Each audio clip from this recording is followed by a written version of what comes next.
All right, hello and welcome to Monsters and Madness. We are here with our crew on our 51st session in the Zemni Fields, just outside of Hope's Bastion currently.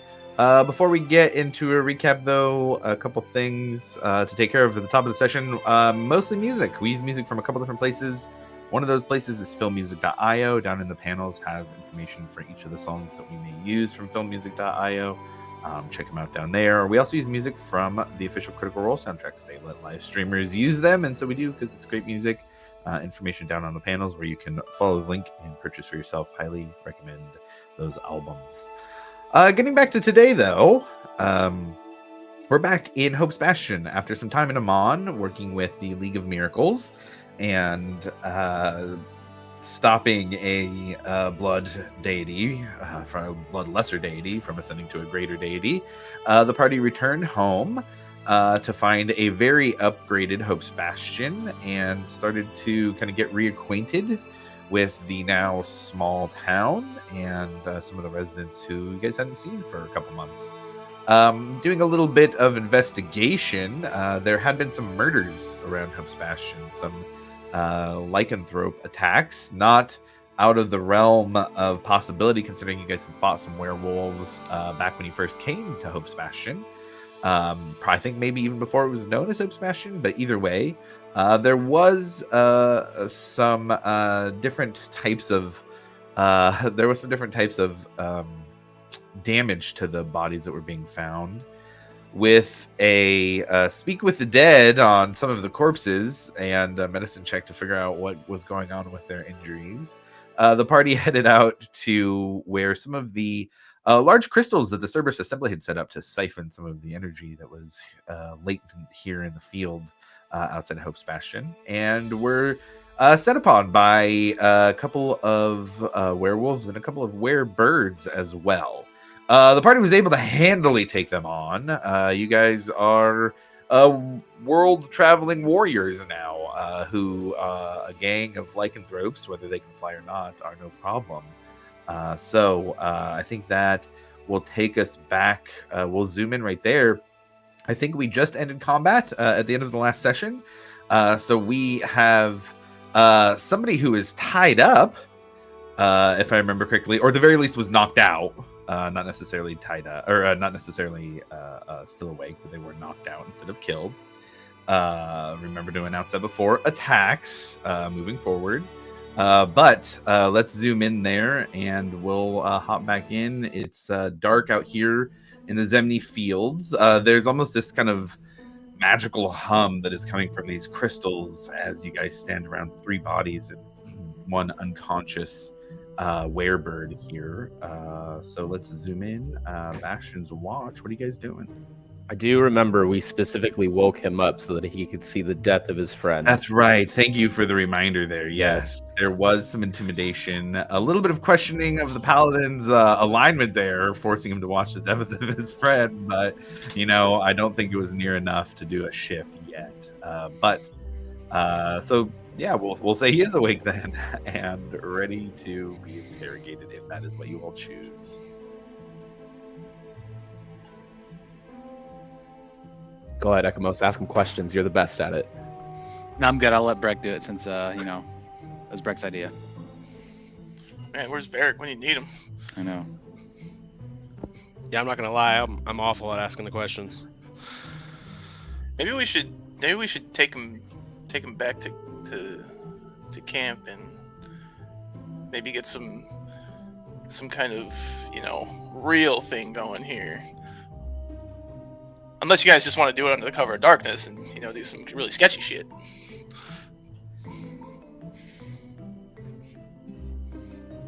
It's probably a safer bet to take him back. Yeah, that's what I was thinking.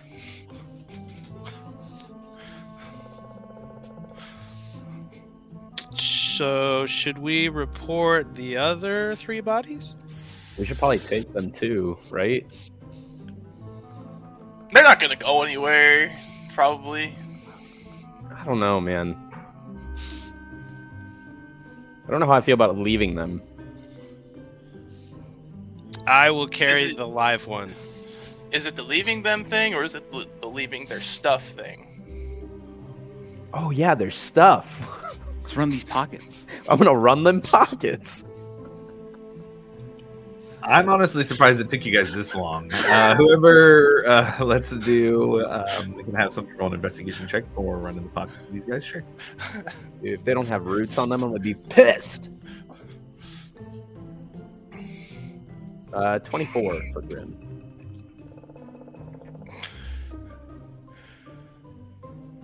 24 is pretty good. Roll me 2d20 also. Just flat, nothing. Yeah, just 2d20. Just add them together and give me the total root result. 25 total. 25 total. Okay, so between all three of the guys you roll, there's 25 gold pieces. There are 2 sets of studded leather armor, and there are 3 scrolls that one of them has. And that would be it. Oh, actually, sorry. The 2 flyers had bows, so there would be 2 long bows as well. Ooh, piece of candy. Can I take a quick little gander at the scrolls and decipher what they do? You can roll an Arcana check. Oh no! See if you can if you can figure out the spells. Can I That's assist? not good. Sure, you can assist. So you can roll with advantage, or both of you can roll individually. It's all you, Squally boy. So what are we both rolling? No, you roll with advantage. And I'm going to use guidance.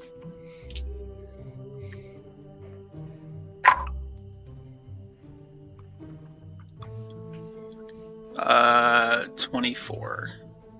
24, pretty good. There are 3 spells here. They are all level 1 spells. Enlarge, Reduce, Catapult, and Silent Image.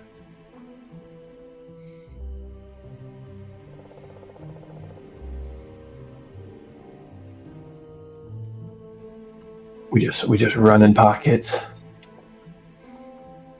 Yeah, before we take them back. Oh, we're not gonna interrogate him any here.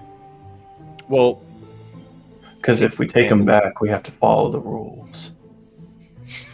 Whereas out here, we can bend the rules a little bit. Spider. There you go, little guy.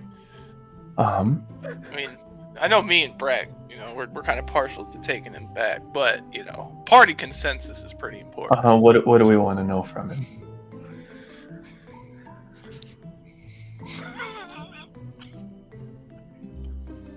Anything and everything. General consensus is nobody knows what to ask the guy, but we captured him, so Okay. we are doing pretty well, I think. Ekmos, I heard you're pretty good at asking questions. Where? As long as it's more than 5. And as long as it doesn't have anything to do with roots, I think we should be fine. Yeah, I'll mention some roots here. All right, I'll help you, Ekamos. I'll be there just in All right. case, All right, is he still tied up? Like how's he looking? Yeah, still tied up. I think you guys gave him a couple and hit points. shackled. Shackled. And tied up. All right. This is probably a little bit light for interrogation music, so let's something a little more appropriate, I suppose. honestly, for this group, I think that is perfectly appropriate. Actually, yeah, that is It's true. pretty That on is a good par. point. Kind of a lighthearted activity for you guys. All right. Yeah. So, what's up, man? What are you guys doing out here? Fuck you! Oh, okay. Well, that's very rude of you. While Ekamos is attempting to interrogate him right now, I'm going to coat my myriad poison dagger in drow poison that I have in my backpack. Sure. Yeah. So I'm just gonna coat it. We're not in Just- combat. That's easy enough. Yeah, I'm just gonna sit there while he can see. Just start coating my dagger in some nice little poison, while Ekamos is asking questions. I'm gonna get even closer to him and kind of like grab the back of his neck and be like, "That's very rude of you. Who are you?"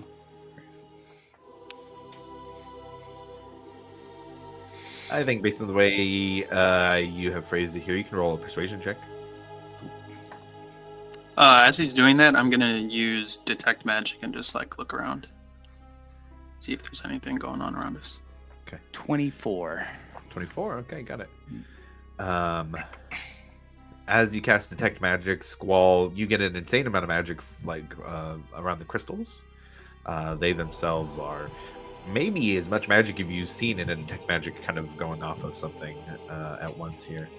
But you look around, all the magical items that you guys have kind of ping, but you don't really sense anything besides that. What kind of magic am I getting off the crystals? That's a really good question, actually. I would say, particularly if we're looking at school, because that's what detect magic does, it's almost like a shade of evocation magic.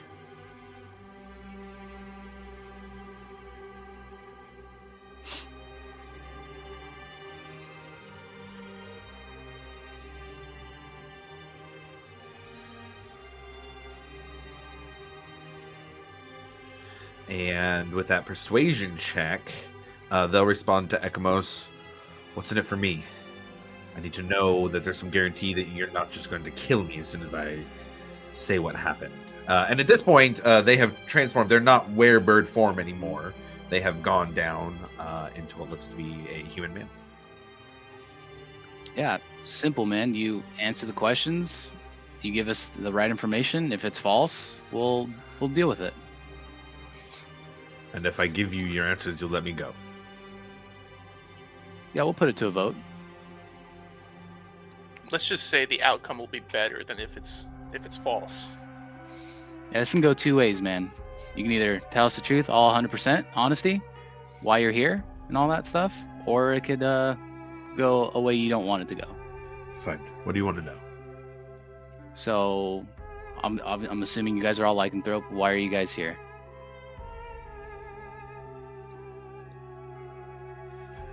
Simply following orders.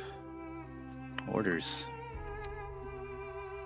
From who or what?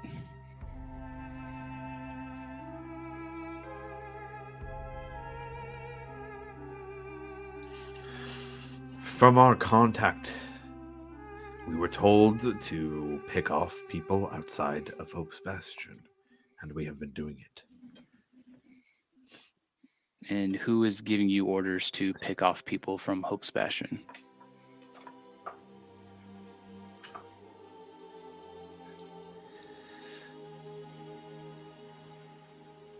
He kind of thinks for a second.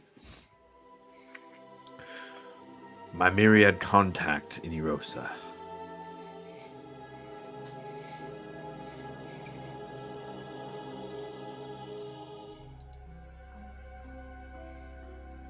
And is it just the group that's with you guys now here, or is there more of you guys? Oh, no. No. There's many more of us. That's funny, isn't it? It's very funny. He doesn't give any response. Okay, I would like to, if I could nick him with my poison dagger, not to kill or anything. I just want to lightly scratch him just so the poison could start to seep in. I believe there's an amount of damage associated with that. Go ahead and roll an attack roll. Don't kill him. I'll try my best. I may not even hit him. Goddamn. 12, I would guess. Yeah, 12. A 12. Let me check something here real quick. Like I said, I'm just trying to nick him. Obviously not trying to kill him, but I would say, because, let's see. No, I would say a 12 would miss. You can make it. I guess what I would say here is you can make attacks if you'd like until you hit. We can roll through them if you'd like. We're not in combat. Okay, there's one. That one's going to be a 22. A 22, okay. There we go. Got it. Okay. That's a con save, I believe, right? Oh, shoot. I just had it up. 1 second.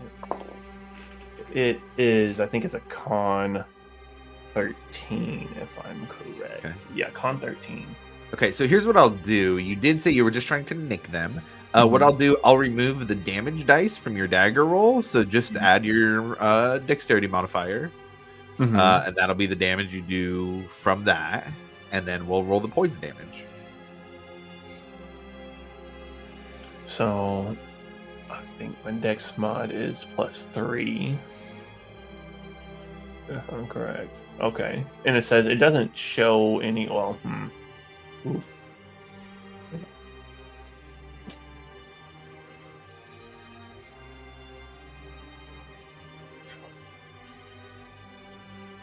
Okay. So yeah, dex mods +3. Okay. And then what are you wanting as far as poison damage? There should be a description on the Myriad Poison Dagger. On the poison dagger, or do you want to go with the believe drow poison?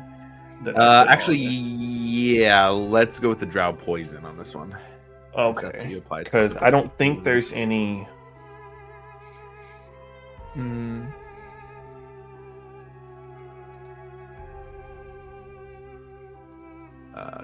Okay, so it says injury, poison. Okay, yeah, that's just how it is. So they're poisoned for. Yeah, a creature subjected to the poison must succeed DC 13 Con or be poisoned for an hour. Okay, got it. If the saving throw fails by 5 or more, the creature is also unconscious while poisoned this way. The creature wakes up if it takes damage or if another creature takes an action to shake it awake. Okay.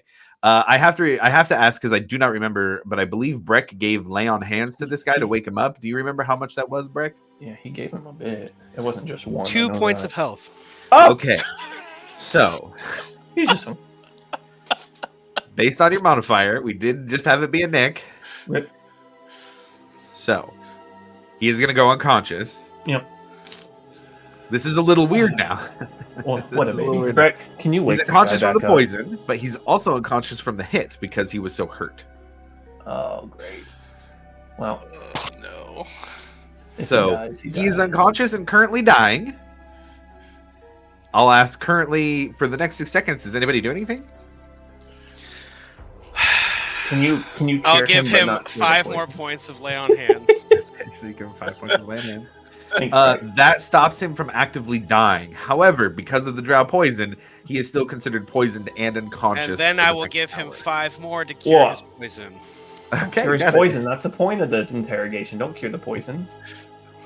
I want him to be poisoned. That's how we get things out. And of then this when thing. he wakes up with me standing in his face, I'm going to activate my weapon's frightful presence. Okay. Okay, nice. Does that give you? What does that give you? So he needs to roll a DC 15 wisdom save. He's poisoned. Oh no, you cured the poison, so he's not poisoned. He still rolled a 2 on the dice, so that'll be a fail. So then he's frightened of me for the next minute. Okay, got it. He And then I'm wakes just up. Hey, I didn't catch your name. What was your name? I didn't give it. Well, what's your name? Jor-El. Drell. I'm trying to be the nice guy here. There's this other guy here who's not so friendly. Right? You feeling okay? No. I This think I Myriad. just fucking died. How long was I out? Not long enough. You're fine. Don't worry about it. But you'd mentioned a Myriad contact. Can you kind of go into more detail about that? I'll let you roll an intimidation check the way you guys have done this with advantage because of Breck's fightful presence, especially. Oh, yeah, that's 28, and then the other one, 28. 28's pretty good. Also, Flynn, can you check your Discord messages? Uh-oh. With a 28, he absolutely Zakaris. Rosa. He usually hangs out at the Wet Lily. At the Wet Lily, huh? How long have you known Zakaris for? At various capacities for about a year. About a year. What got you into working with Myriad? Well, my fucking life story. Yeah, pretty much. This I needed money. This is interrogation here, yeah? I needed Money? taxes from the crown destroyed this area. Yeah. They may have tried to root out the Myriad, but they were good for the people here. Some up in the palaces of Rexentrum forgot that.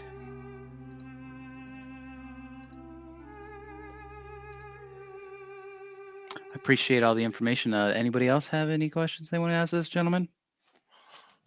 Are you just doing this for money? Like you're paid to come out here, cause some havoc, and then dip? Is that like really that's all in it for you? The powers are pretty nice too. The who? The powers. Power? Oh, Did you recently turn lycanthrope, or you've been? How's that? Talk me through that. A few weeks ago. A few weeks. Did you willingly accept those powers, or were you kind of just like, oh shit, I'm in a bad spot? They're being given out, and I decided to take them. Help me do my job a little better. And was it the Myriad that helped you out with that, or some other organization? He kind of looks around at the group. Yeah, the Myriad. Myriad? Zula Sowers. Making a lot of friends this way. Not so bad with the Talons herself.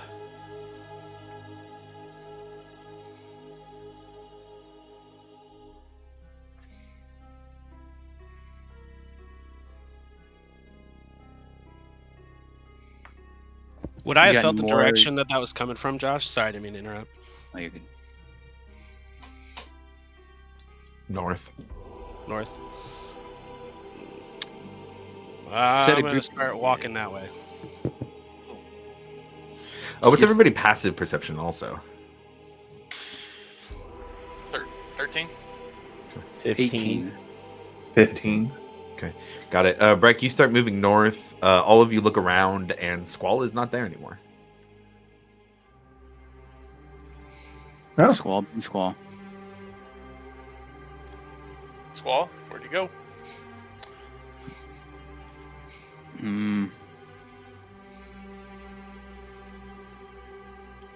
Is there any more of you guys around in the area of Bastion's Watch? Oh, yeah. Lots. By lots, how many? I've seen about 20 just myself. Here in the fields. Okay. What's the Myriad's goal here? What's the point of this? Money and power, man. It's pretty simple. But Money and why power. why target past the Hope's Bastion? It Because the seems people so who have insignificant. money that are giving us money want us to target Hope's Bastion. But do you know their reason behind it? Nope.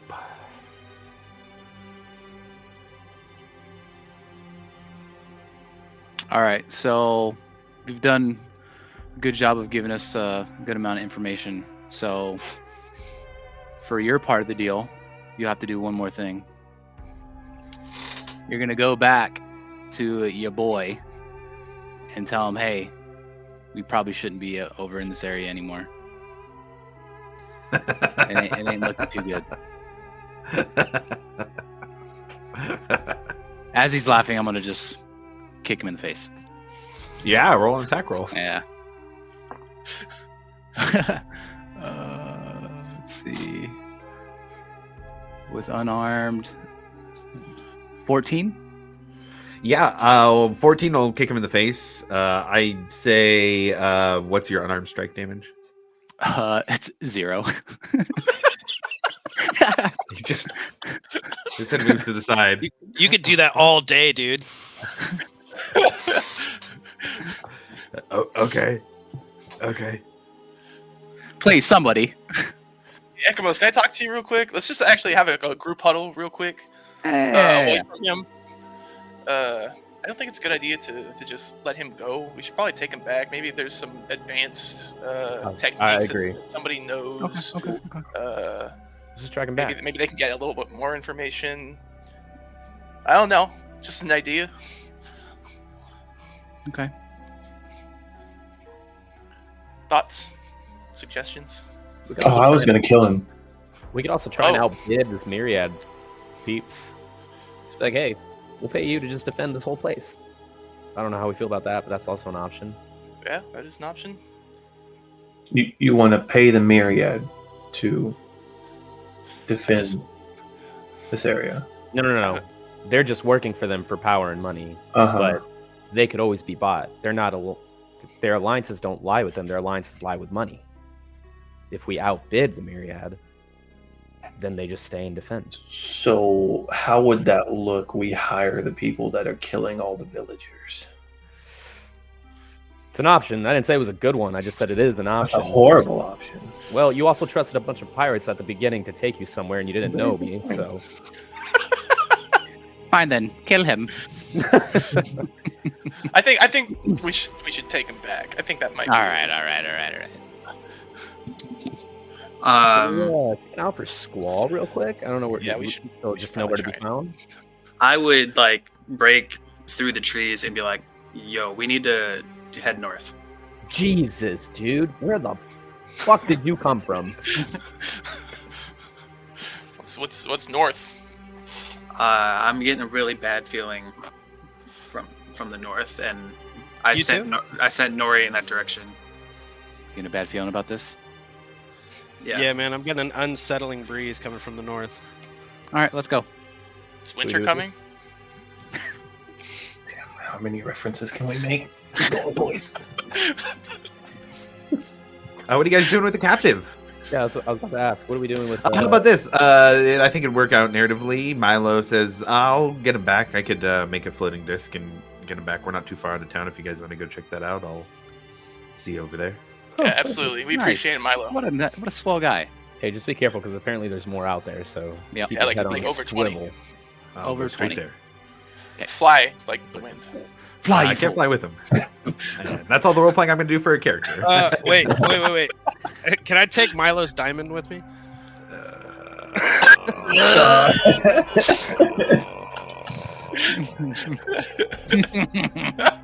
I'm going to say no. If it's in his inventory and he's not here, then that's a no. Ah, All right. Well, I only got one diamond, guys. Alvor, that's for you. It's okay. I've already used 3 of them, so 2 of them, I'll be right? all right. Only 2, right? Oh, I thought I died 3 times. No, that's right. 3rd time's a charm. oh boy. I think No, Milo next died time. once that same day. Oh, wait, yeah. We I've gone both through a lot died. of diamonds in the last couple weeks, guys. We should settle down. We'll just find some more diamonds. It'll be okay. All right, let's go. City. All right. So, what are you guys doing? How are you heading up there? What's the strategy here? I'm gonna take the road.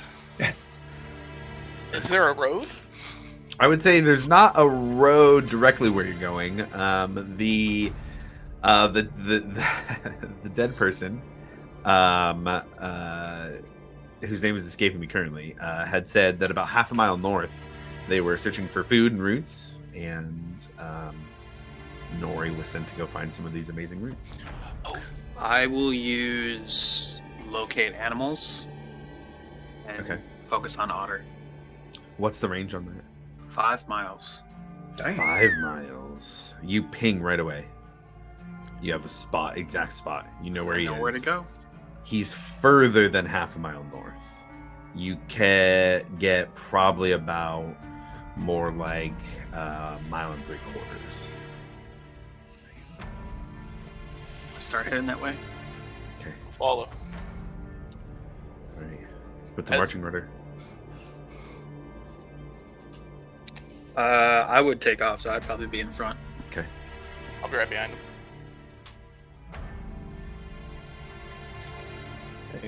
I'll follow next. I'll take up the rear. I say, yeah, Calypso and Alivor would be kind of at the rear with Breck.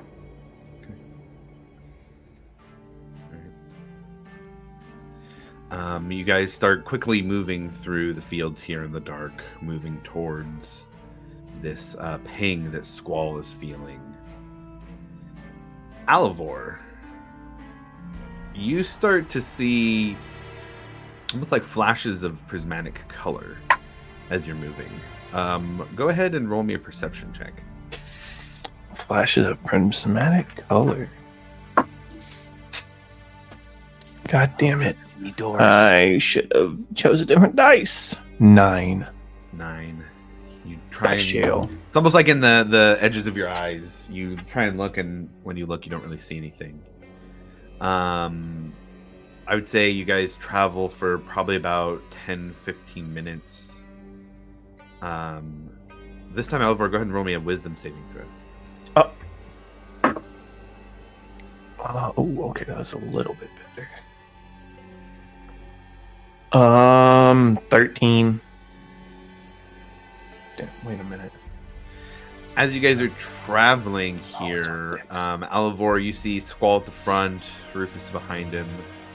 All of a sudden, you see about 30 feet in front of you the form of Utherprint here out in the fields, wearing the same thing you saw him last. Oh, I'll like stop dead in my tracks and just be kind of like confused at what the hell. Everybody sees And Alvor angry. stop. He's on Calypso, so you kind of hear a little bit of a shuffling on the ground as Calypso slows down. You good, dude? I wouldn't say anything to the party. I would just be focusing on. I'd actually probably hop off Calypso and start walking towards that way. Okay. And then I'd draw my rapier. As you draw your rapier, there is a ring around you of fire on the ground, about a radius of 25 feet or so. Do I see this ring? Everybody, the party, you guys see Alvor pull his rapier and move in a direction here. Nobody really sees anything but him angrily moving towards a different spot here in the fields. Alvor, do you keep moving forward? Yeah. Okay. Do I see this ring of fire? You do. You're the only one who does. Is Utherprint technically within it, or would he be outside the ring of fire? He's within it now if you're moving forward. Oh, so it's moving with me? It's moving with you, it seems to be, yeah. Okay. We'll say you get up to about 15 feet, so he's about 15 feet within this ring. Is he like doing anything? He's just standing there staring at me? The closer you get, you can see a smile on his face. So we just see him standing there, like, looking at nothing? Yep. I'll run over and hit him with Dispel Magic. So I wouldn't be paying attention to anyone in the party, so he would definitely... I'd be zoned in on Utherprint. Oh, actually, it's 120 feet, so I don't need to run over. Okay.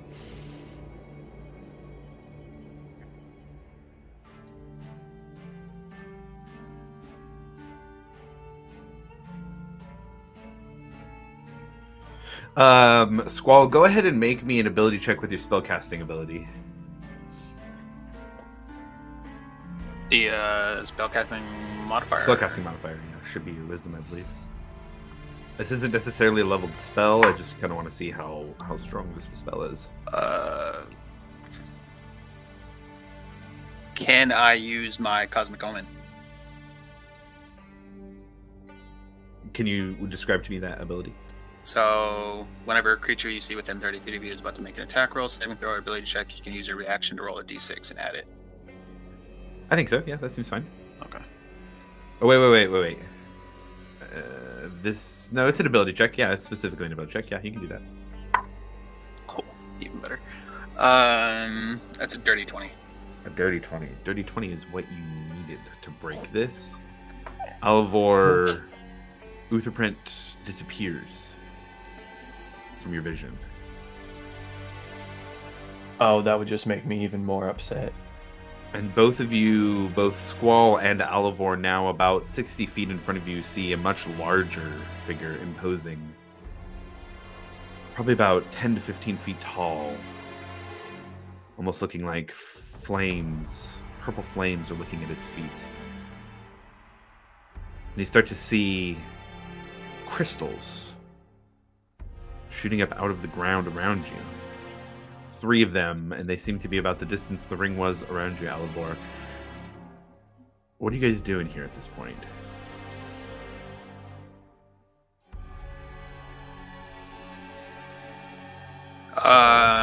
How far until the ping for Nori?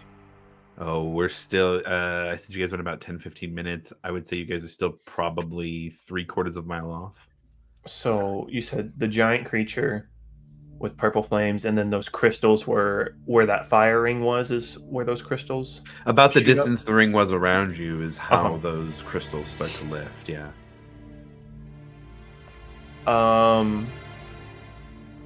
How far away are we from the party? And are me and Squall the only ones inside this crystal ring? I would say you would have moved up. He was 30 feet, and we had to move about 15 feet. The party would probably be about 20 feet behind you currently, which I believe would put them in that ring of crystals. Okay, so we're all in the ring of crystals. Fuck. Does everyone see it? I'd just be like, what the hell is that? The crystals, yes. But What not about the figure? creature? Breck, Ekamos, Rufus, Grim, you guys all see crystals start to come out of the ground. I would say if you ask them, do you guys see that? They do not see that. They don't see the crystals or the... No, they do not see the figure that Squall and Alivor saw. Okay.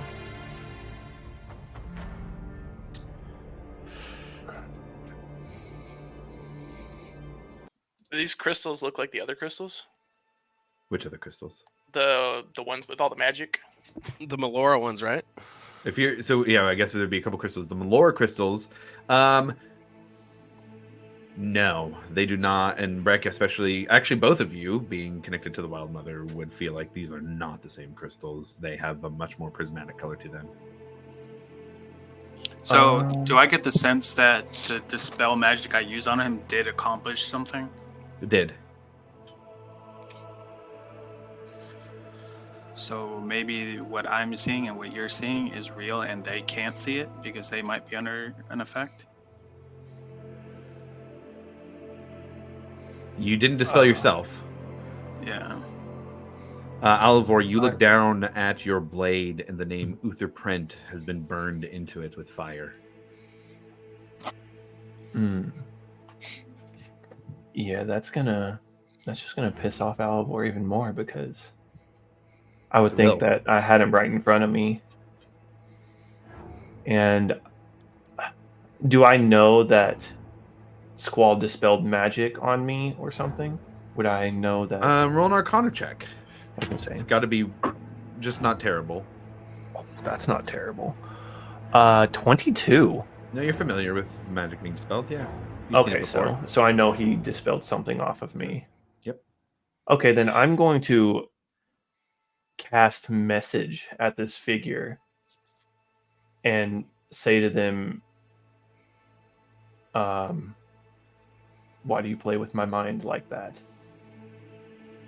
Thinking that's the origin of where I saw Uther Print from. Very angry. Not happy. Not happy he's fucking with me.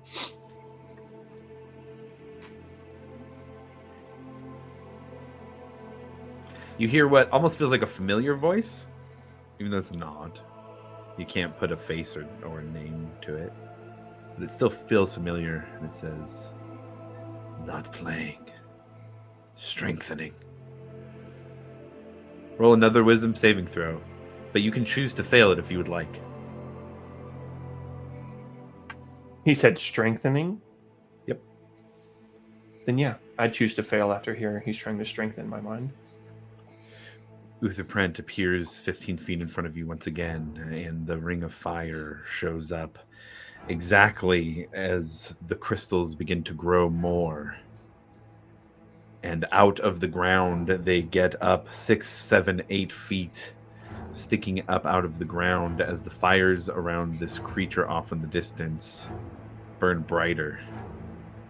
And Alivor, you feel stronger. You feel the fire empowering you. And I need everybody to roll initiative. Oops. Idiot. Hey, listen. God, I gotta play the character. I got to. Ah. It's 100%. I am Dumb. a rage-fueled boyo. What happened to Alivor? We killed him. Oh my god! Can I use my inspiration on my initiative roll? I was about to give you. I was about to say sure, that's fine. Yeah, you can do that. I I'm would fine like with to that. burn my No, don't burn it. inspiration I'll as give well. you. I'm not gonna burn it. What is it? I keep forgetting what it's called. I was about to say, I think we all got inspiration, didn't we? Yeah, we did. Yeah, Everybody did get inspiration from the end of the last session for not taking any hits with the lycanthropes. Vigilant Blessing. That's what it is. Definitely. Brett. Blessing. Oh yeah, Blessing. I My am bad. Blessing. very glad I burned that inspiration. Yeah. It's Much not better. but it's better. You caught that so fast. You're like, Blessing.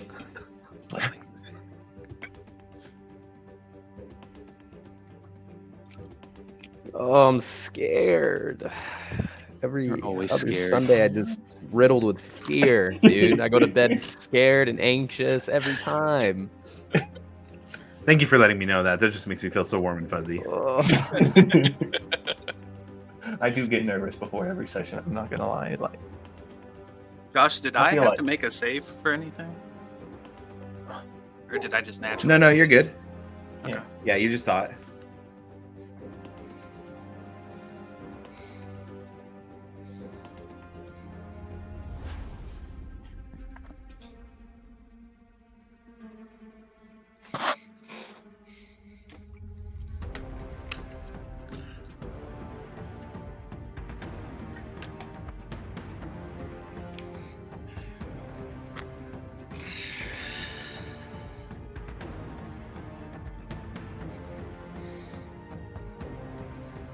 whoa.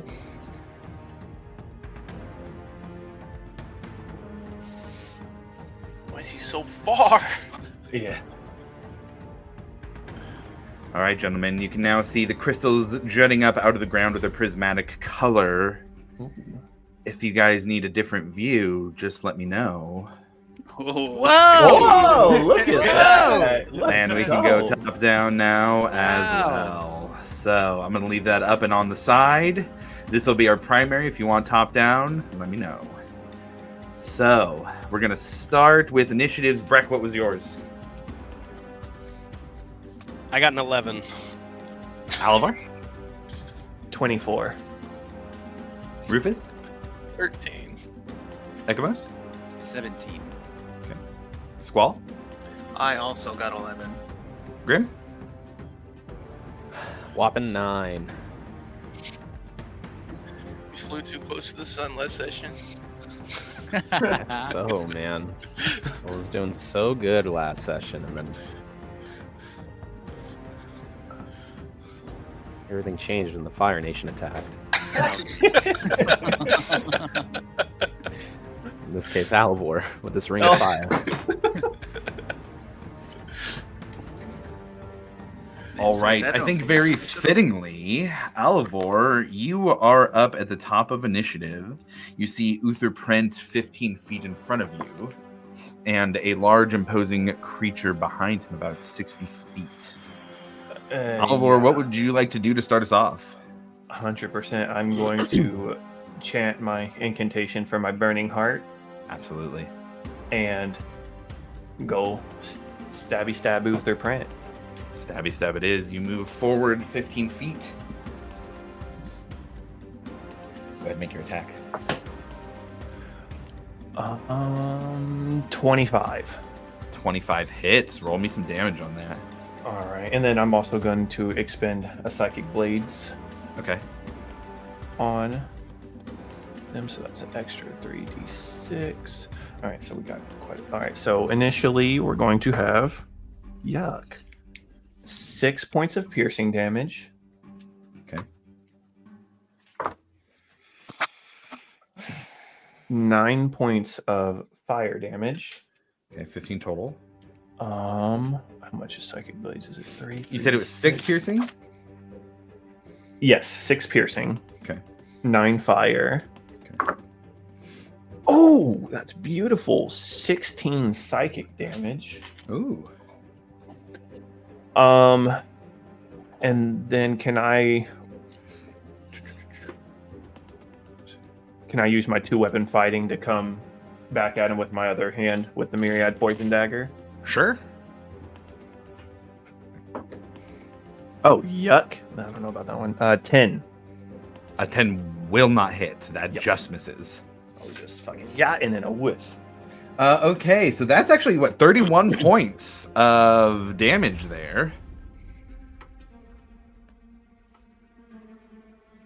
Excuse me. So you go in and stab the form of this Utherprint, and you stab him in the gut, and you start to see blood drip down his stomach as you pull the blade back out, and he just looks up and with a gurgly laugh as he spits out blood, taunting you. Oh, yes. Very, very mad. Okay, anything else for your turn? Action, bonus action. No, I think that's all I have. Okay. So, the first set of crystals is up next.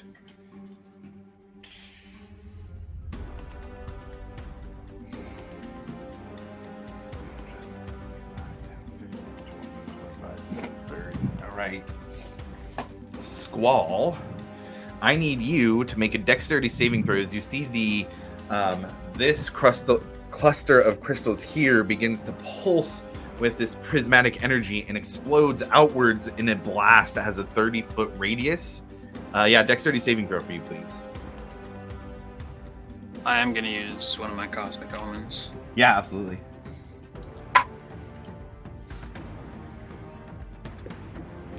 That's 19. 19. Okay, so that will be a save. You're going to end up taking reduced down to half, 7 points of necrotic damage.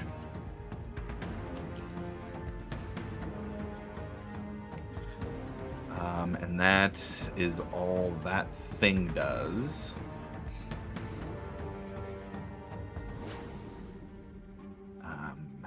That's not going to be anything. Okay, and then the other one here is up next, and that's going to be everybody but Alvor needs to roll a dexterity saving throw as well. Everybody but Alvor? Everybody but Alvor. Well, that includes you again. Everybody within 10 feet of me can add a +2. Which I think is Alvor, or sorry, Ekamos, you're not, but Rufus and Grim, you are. Oh, sweet. Add what? A +2. +2.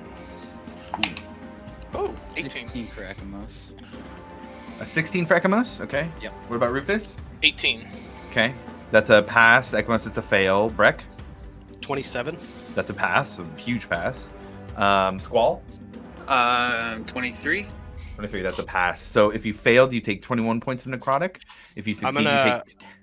burn my shield master to take no damage. Okay, got it. So you'll take Evasion, none. take no damage. There you go. So if you failed, you take 10, or if you have other things, you can apply those. But that is going to be the end of that turn. Ekamos, you're up next. Rufus is on deck. What are you doing? I'm going to cast darkness, and I'm going to plop it just in front of the tree, in between the tree and the crystal.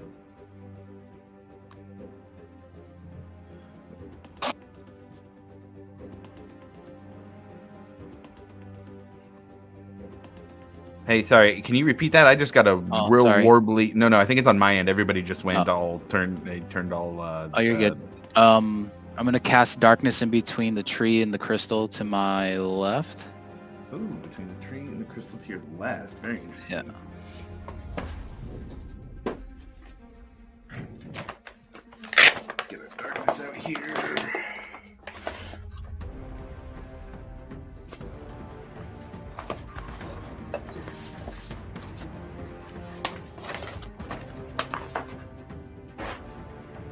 So, like over here?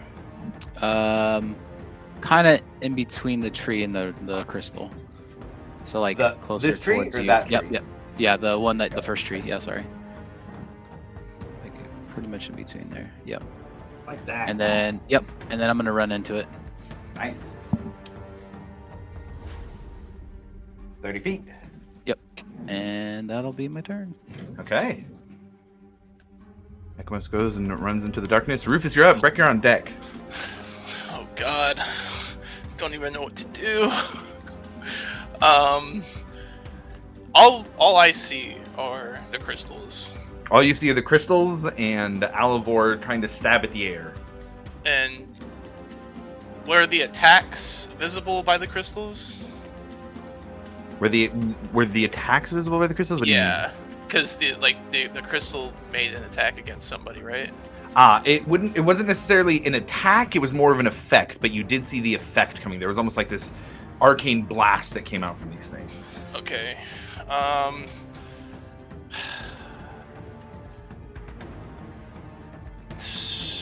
Fuck it. I'm just gonna use my action to go into the hybrid form, and I'm just gonna say to Alivor and Squall, what the hell is going on? And that's pretty much just gonna be my turn. Actually, I'm gonna use what is it? Patient defense. Use a key point for patient defense. Okay. Is that just the dodge action? I believe, Yes. Right? Okay, got it. Dodge action it is.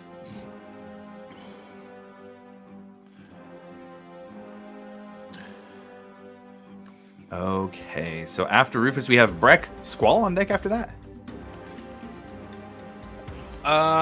Man. Can I do an Arcana check on the crystal? Sure, yeah, you can roll an Arcana check. I'll let you do Arcana or Religion might work on this need. I'll let you choose. Dude, let me use Religion. That'd be You're sweet. Paladin. That would make sense to me. It wouldn't have mattered anyway. It's a 7. 7. Tough to say. With the 7, you don't get any sense of like the magic behind them, but crystals can be broken. Oh. All right, I'm gonna step to my left and get out of this triangle of crystals. Sure. How far?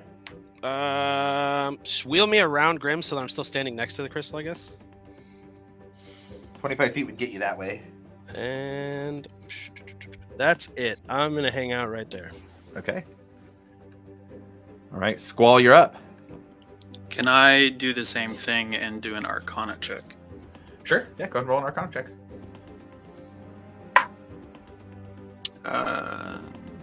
17. 17. That's a little bit better, and especially from the stories you guys or that you have heard from this team.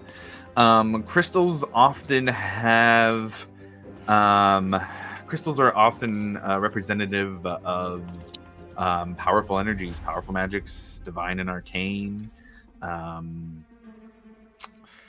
These here seem to be with a 17. These here seem to be a conduit of some sort that is releasing energy.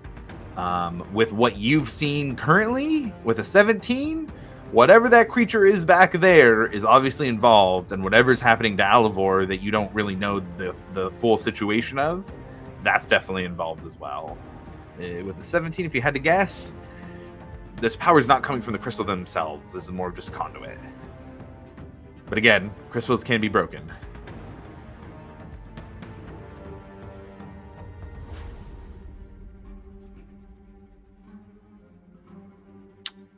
I am going to attempt a Dispel Magic.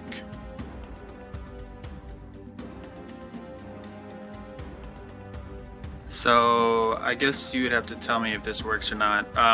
So I can either do it on an object or a magical effect within range. Okay. And the range is 120 feet. Okay. Can I do it on whatever? Can I do it on the magical effect that's affecting the crystals? I would say you would have to target the crystals individually.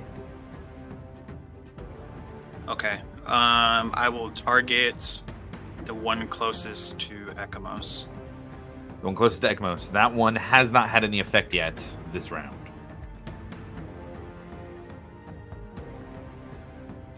So go ahead and roll me that Arcana check again for the Dispel. Yeah. 12. 12.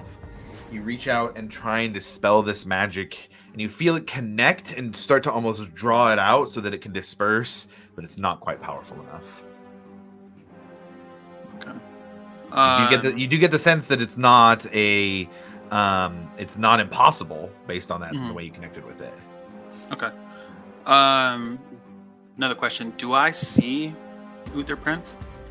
You do not see Utherprint. You do see the creature back at the end of the map. Okay.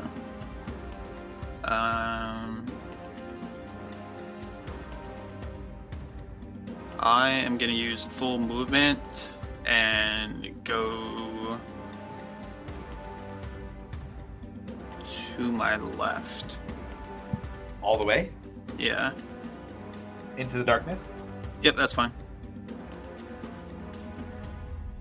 Ekamos is at the 30 feet, so you couldn't go all the way and be in the same spot as him. You could go above or below him, though.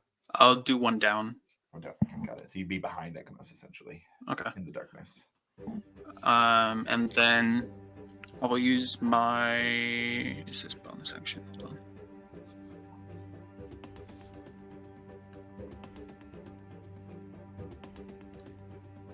I'll use a bonus action and do Magic Stone. Ooh, very nice. Okay. And that just enchants it the first time, right? Let's see. You touch 1 to 3 pebbles and imbue them with magic. You or someone else can make a ranged spell attack with one of the pebbles.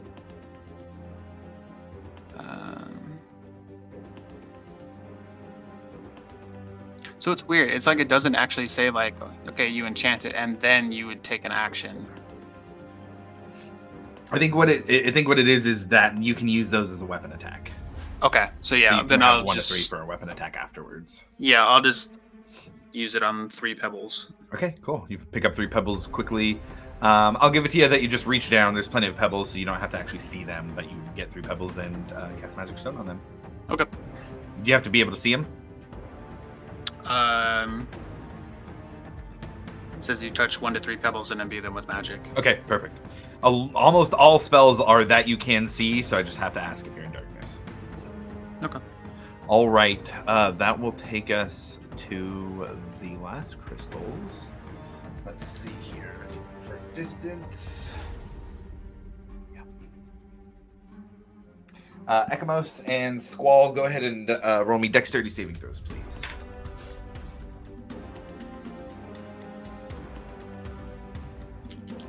Dirty 20. Okay, that's a success.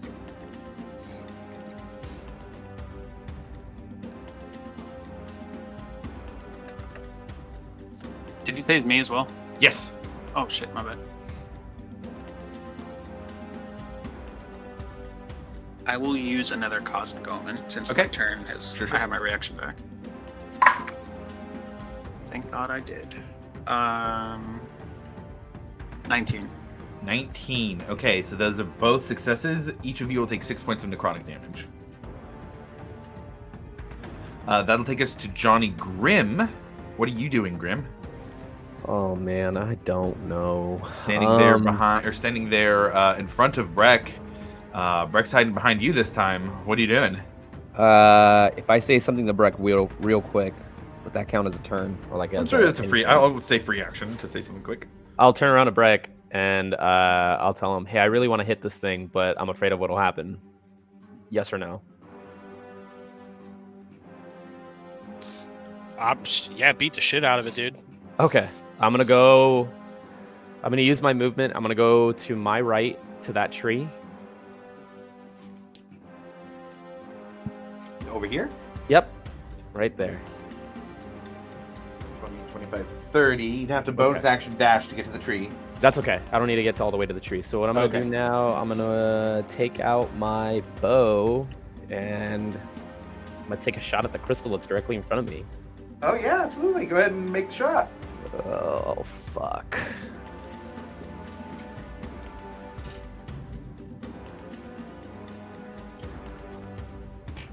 Uh, 26 to hit. 26 hits. Okay. This is weird. That's 8 points of piercing damage. Okay, the arrow goes and it hits in and it slides in, but it doesn't seem to actually deal enough damage to break anything off. You definitely lodge it in there. It seems like attacks can happen, but the damage might have to be a little higher to actually chip something off of it. Okay, I am going to use my bonus action, and I'm going to send an echo right near that crystal right there. How far can you send out your... can you manifest your echo? 30 feet.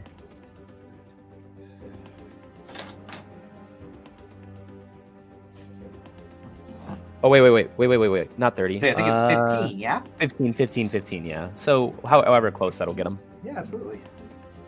So you And manifest your then- echo and it starts moving towards the crystal. That is it. That's my turn. All right.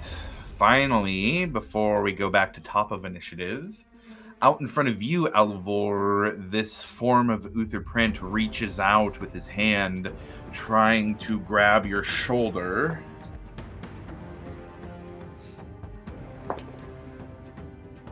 It does get a natural 20 on the hit.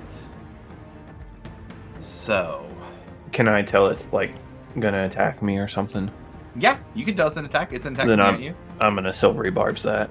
Okay, that's pretty smart. I think that's very smart on your end. Let's do a reroll here. Who you giving advantage to? I'll throw it back to Breck. Okay. That's going to be less here. That's a 12 to hit on the second one. No.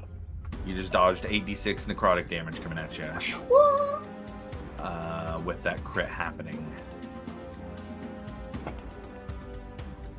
He looks at you and just kind of gives now blood falling out of his mouth as it drips to the ground. Between falling off of his chin and hitting the ground, there's this prismatic sheen coming off of the blood. He just gives another. You're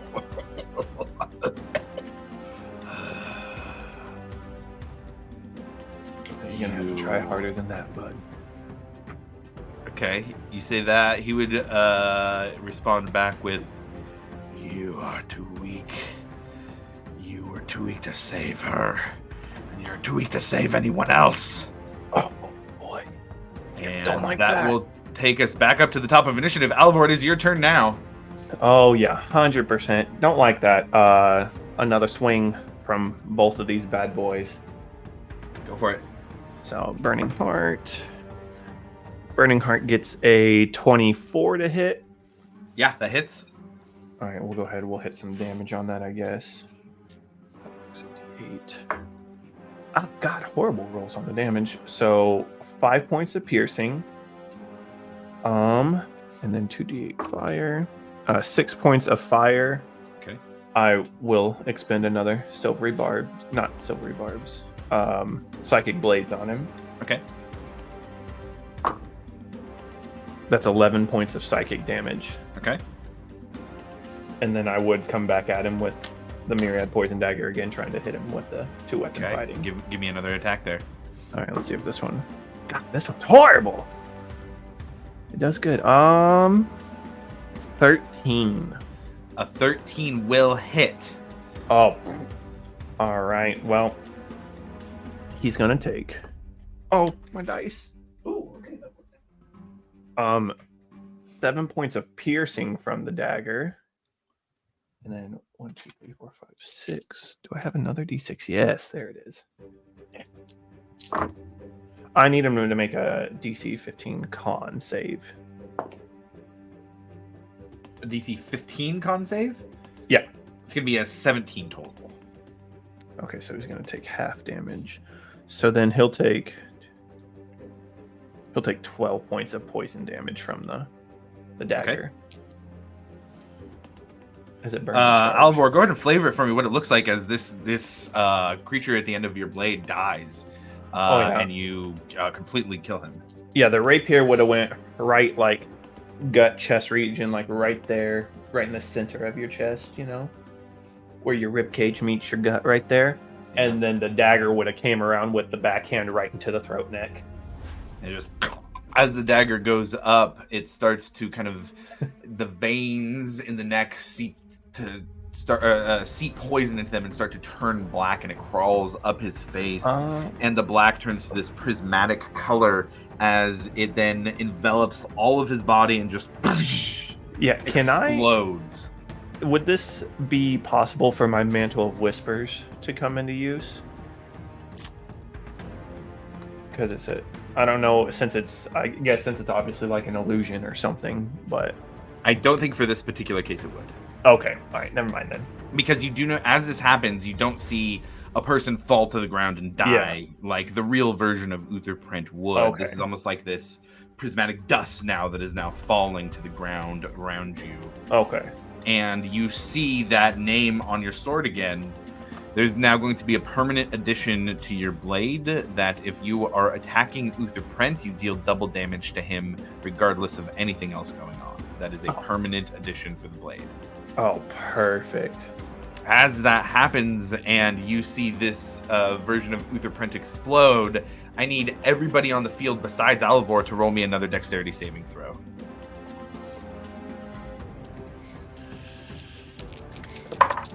Breck, actually no, it's dexterity, so it'll come into play for damage, not the actual roll. 21 for Grim. 21 for Ekimos. 25 for Rufus. Success. Actually, no, Breck, this would technically be an advantage for you. It's resisting poison in a way. So, roll at advantage? Yeah. Dirty 20. Dirty 20. Okay, that's a pass. Damn. Everybody pass? Everybody pass. That's 10 points of poison damage to each of you. Shield Master. Okay, got it. Josh, I have a question. Sure, hit me with it. I don't think it does. That would be super OP, but does my Echo, because my Echo uses my stuff, does he get or does the Echo get evasion as well? Oh, that's a good question. I'd say yes for now. We'll look into it outside the game. That for the sake of this, I think that's fine. Okay. Well then, yeah, we'll look into it. I'll say yes for now, but if it's different, we'll figure it out. Awesome. Okay, Alivor, the form of Utherprint is gone in front of you. You now have a name on your sword. What are you doing? Anything else for your turn?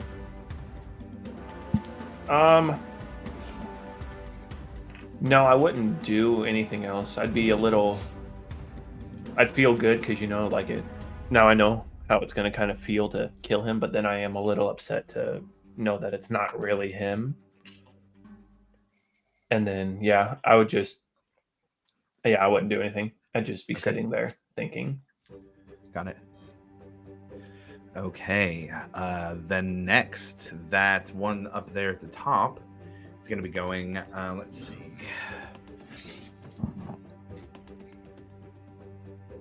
Rufus, you're safe. Or you're in it, but it doesn't matter for you. Grim, go ahead and make a dexterity save for you and for your Echo. Okay, mine is a 27 dexterity save. And then for the Echo, it is a 18. 18, so both are successes. That'll be evasion for both of you. A blast of energy comes out again, but as it passes over you, it almost feels like blades are flying by you, and instead of the necrotic energy, it feels like piercing damage would have come from this one. Whoa. That turn is next. That's not going to be anything currently. They're going to hold.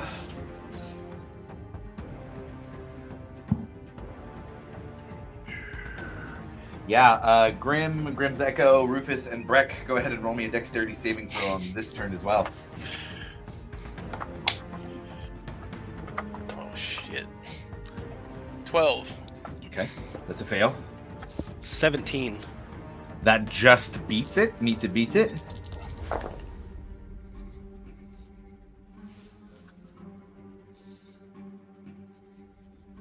How about Grim? Grim and the Echo? 12 for the Echo, and then dirty 20 for me. Okay. So, Grim, you won't take any again because evasion. Your Echo is going to take 9 points of necrotic damage, and any failures are going to take 9 points of necrotic damage. A success is going to take 4. Well, yeah, my Echo is destroyed. Echo's gone.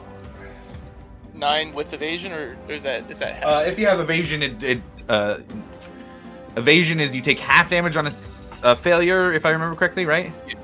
So you'd still take half for you. Yeah, it'd be 4 for you. 4. And I haven't had a turn, so I think I already burned my shield master. So I think I take 4 I think also. so too. Yeah. That's gonna take us to Ekamos over there in the darkness next. What are you doing? Josh, real quick, for evasion, it does say that we don't take any damage at all if we succeed on the saving throw. Correct. So you wouldn't take any. Okay. Yeah. Just Anytime you succeed on a deck save, you wouldn't take any. Okay. Sorry, I'm just kind of shortcutting for other people. If I tell you directly, you're not taking it. If you have evasion, then and you succeed, you're just not taking anything.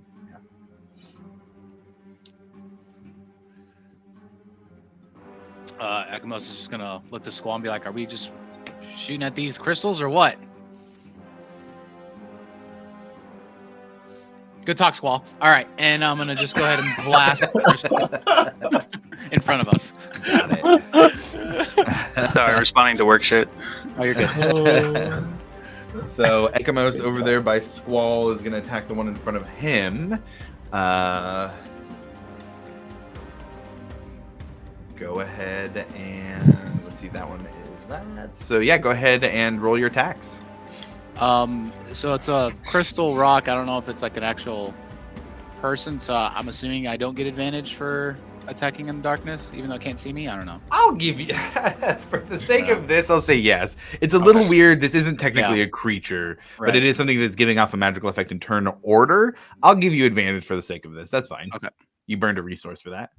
Yep.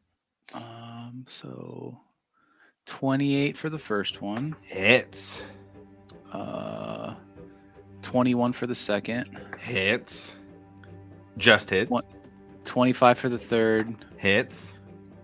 And 18 for the fourth. That one does not hit. So I need you to roll individually. Let me know what they are for each individual roll because of the way this works out. Gotcha. All right. For the first beam is, nice. 15 for the first one. Okay. The second one was 11. Okay. And the third is 10. Okay. Got it. And, so your 3 Eldritch Blasts go out and hit, and everybody can see that they go out and they do actually break off some of the crystal. It doesn't look like it's doing the same amount that it normally would for that kind of attack and that kind of item. It does seem like maybe you have to do quite a bit of damage to get over. I mean, I'm kind of lamplighting thresholds here. So you do some damage, but not as much as you thought you would with those attacks. Okay. Am I noticing like pieces are coming off of it? And yes, it's like you did damage. Yeah, okay. you were the first to deal some damage to one of these things. Okay. And that's force damage, right? Let's see. For Eldritch Blast? Yeah, it just says beam, crackling, energy. Energy. Pretty sure it's force. I'm pretty sure it's force. Yeah, and almost positive it's force. Okay, cool. Okay, anything else for you? I guess I'll just kind of wheel around Squall and kind of be near the tree as well, just so we're not super bunched up. Kind of just over there a little bit, just a little spread out. Got it. And then I'll kind of like tell Squall, hey, if you want to go out, go that way, because he can't see anything. Okay, got it. All right, that takes us to Rufus with Breck on deck. All right. I guess after seeing Grim try and fire an arrow at it, I guess I would just, sure, why not? Because I don't know what the hell's going on, and I'm gonna fly kind of up in a diagonal, about 30 feet. Okay. Up to the one that Grim is trying to hit. Yes. Just to get within 30 feet. How high are you flying up? 30 feet up. Okay. If I can. I don't know. So I would say it would take all your movement to get 30 feet up, right offside the crystal. Okay, that works. But remember 30 feet is where you're at. And then I am going to use Radiant Sunbolt. I'm gonna shoot some go for it. bolts at it. Haven't done this in a while. So first one is going to be natural 1. Yeah, it does not hit. Second one is not bad. 24 to hit. That will hit, yeah. Let's see. 11 points of damage. What type of damage? All right, you go, and a piece of crystal chips off. All right, I'm gonna use a key point and do it again. Okay. Another 2. I guess to give you guys a little bit of information here, just to make sure I'm giving you all I can. Ekamos, your final attack, nothing broke off. So you dealt 10 points of damage and nothing broke off with that much. So first attack's gonna be 26 to hit. That'll hit. Then the next one is going to be 21 to hit. That will hit as well. First, the damage is going to be a 9. Okay. And the next one is going to be also 9. And what type of damage? Radiant as well. Still radiant. Okay, got it. Nothing seems to break off when those sunbolts hit. All right, cool. And that's going to be my turn. Okay. That takes us to Breck with Squall on deck this time. Do I still have that advantage from Alivor's silvery barbs? I think so, yeah. All right, I'm gonna swing at this crystal next to me. Yeah, go for it. Ooh, that's a 19 plus something. That'll hit. If it's plus anything, it'll hit. Yeah, 29. Yeah, definitely hits. Okay, I'm gonna add a first level smite to that. Okay, good call.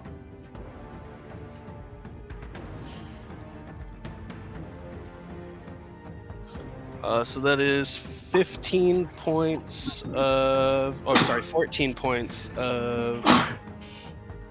bludgeoning or piercing damage, and Okay. 11 more bludgeoning radiant or damage which on was top. it? Bludgeoning Piercing or damage. Piercing specifically, okay. Yep. And 11 And on then, top of that. Yeah, for radiant. There we go. Okay. All right.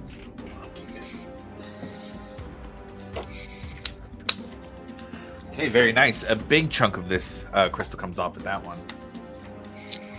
And then I'm gonna do it again. Yeah, do it again. Does a 16 hit? 16 does not hit, unfortunately. Damn. All right, I missed with that one. Okay, And got it. that is my turn. All right, Squall, you're up next. I am going to wrap around that tree Okay. on the outside of it.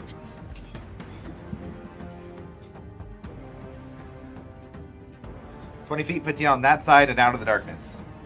Okay, all right. What's if I was about to say, how far am I from him?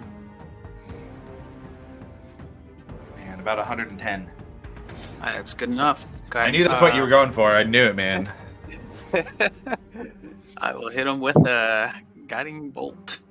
Yeah, absolutely. Go ahead and roll that attack.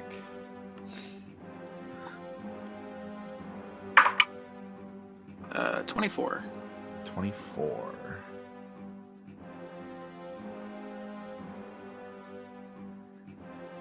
Yeah, that'll hit. Roll some damage.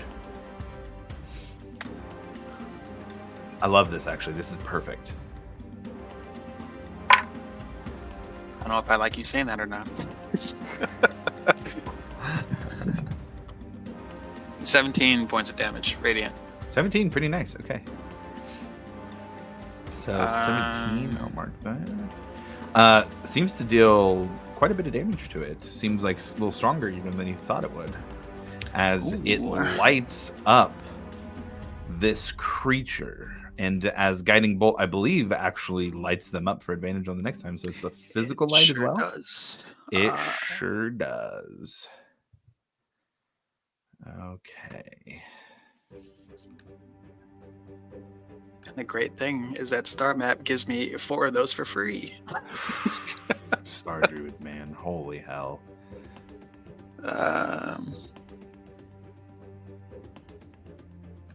Yeah, I think that's all I can do. So I would say that that lights it up enough that everybody for a moment gets the image of this creature. And I'm going to send an image of the mini here. I think that's the best way to do this here. To make make sure it's pretty accurate. And so now all of you would see. Come on.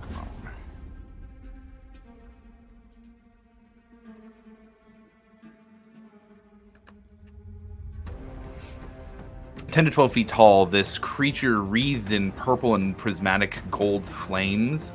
Large bird's skull off in the distance as it is looking towards the group, now lit up by Squall's guiding bolt. Anything else for you, Squall? No, I'm just gonna make sure I keep that tree between me and the rock. Keep that tree between you and the rock. Okay, got it. That'll put you back just a little bit to do that specifically. Okay. So after Squall, it's gonna be that one next.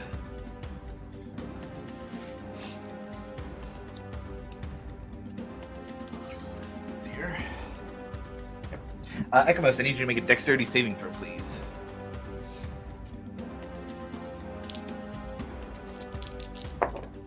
Dirty 20.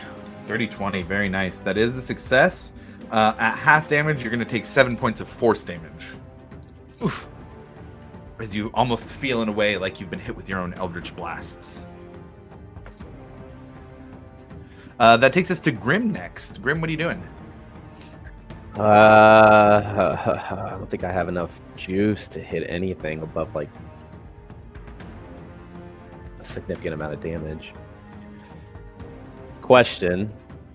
It is a rock, and it would be wild if I did, but because Breck is right next to a rock and it is shooting damage, would I get sneak attack since he's in proximity of the rock if I attack it? You're asking the right questions. You're right in that it's not a creature, but for the sake of the mechanics of this, I have been kind of treating them like creatures. I would give you advantage in sneak attack. Oh, well, if that's the case... Narratively, it doesn't make sense. Mechanically, it makes sense to me. I'm not trying to cut your guys' abilities, and if you're trying to burn them for this stuff, then let's do it. Okay. Can you move me... Is the tree 30 feet away from that rock that Breck is next to? Or the crystal?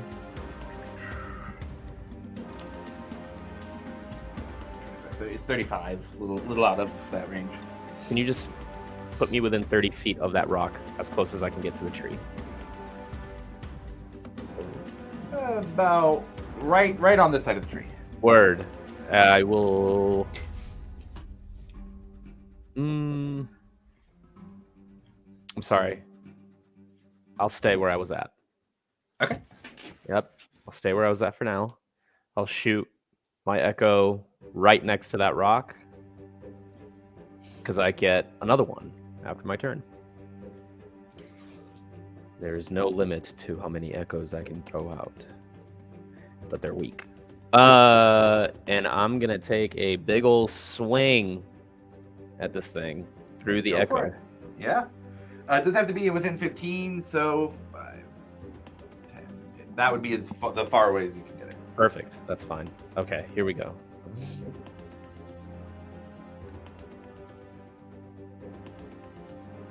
Uh, 25 to hit.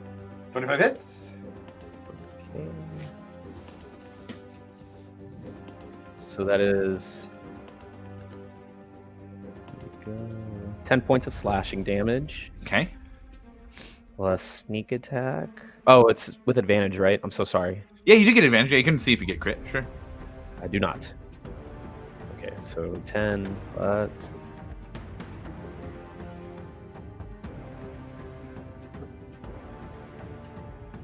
$17 points of sneak attack damage. There we go.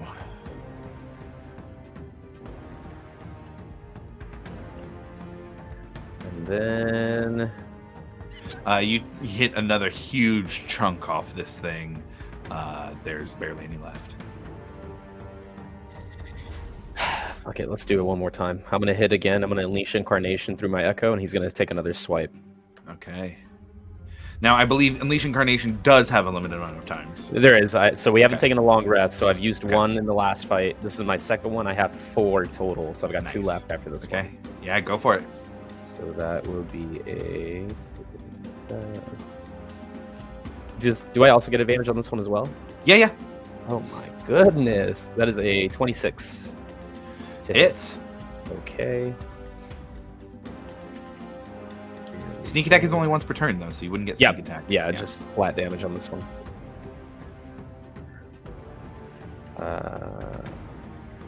That is 8 points of damage, slashing damage. Yeah, you go in and you hit it, but it isn't enough to actually break any chunks off from here.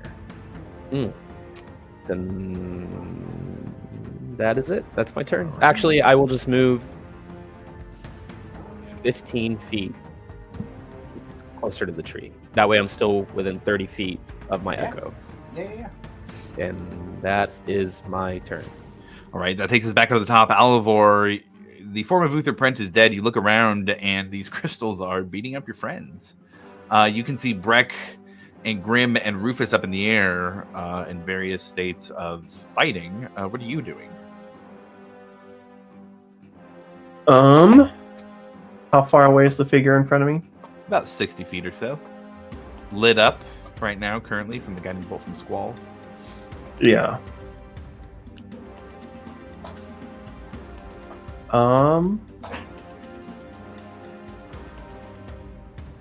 I'd like to move towards the figure, about 20 feet up.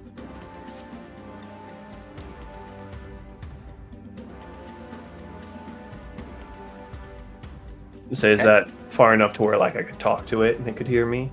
You can certainly try. Or, all right, yeah, I just, I guess call out to it like, what do you want from me?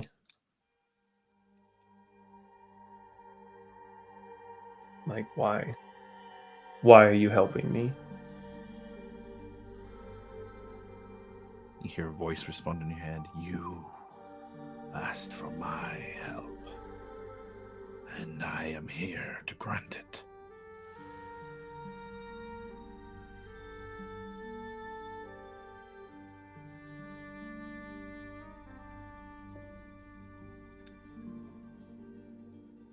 And Alivor, around you, your teammates melt away. The forest melts away.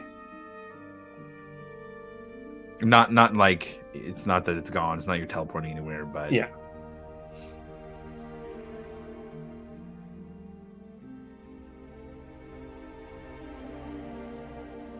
So it'd be just me and this figure that in the area. Feels like it at least. Yeah.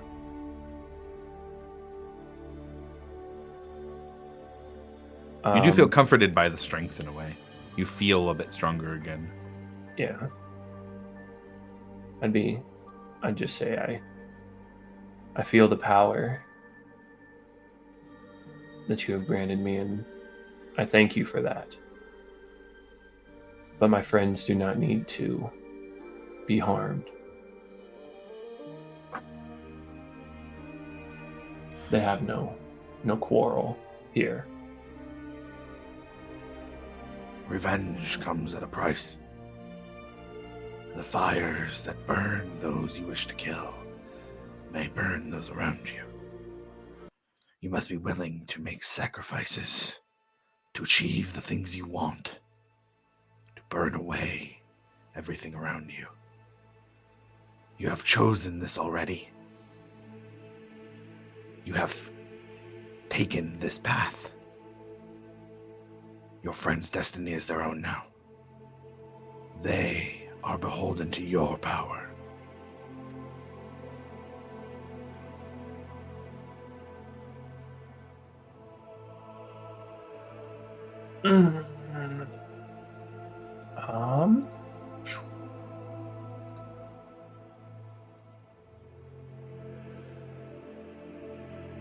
Shit.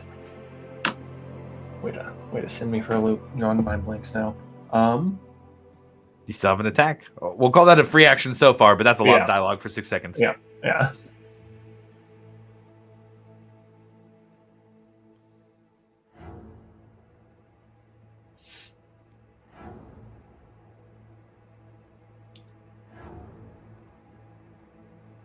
I will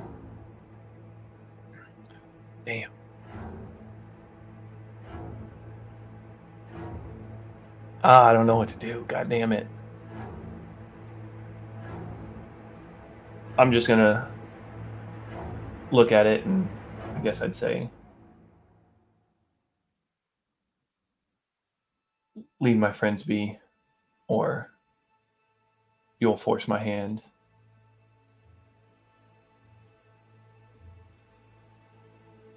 Kind of trying to intimidate it if I can. Go ahead and roll an intimidation check. Oh. 24.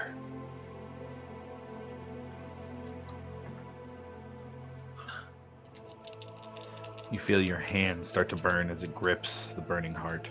You take 5 points of fire damage. Oh.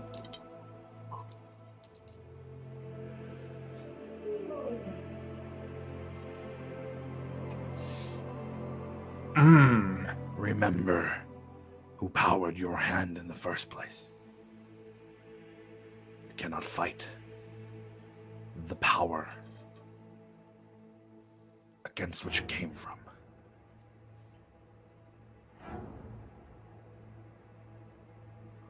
And unless you got an action or anything else, I think that'll be it. Yeah, I think that's going to be it. All right. Back to everybody else as you all see Alivor almost move forward to start to have this conversation over at the top end of the battlefield. It is going to be... Rufus, you said you're 30 feet up. That is 30 feet away.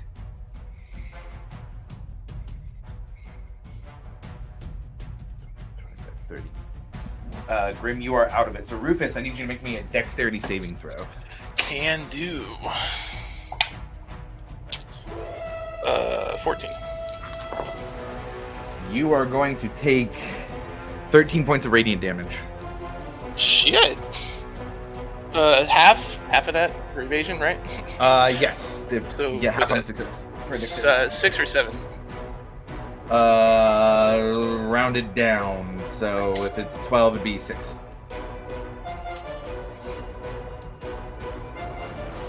All right. This is going to be interesting here, I think, for this turn. They are lit up currently. They are going to use their action to disappear in a puff of smoke. Another plane.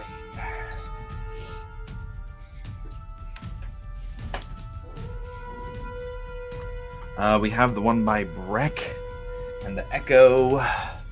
It's just barely got anything left, but it is going. I need Breck and the Echo to make dexterity saving throws for me.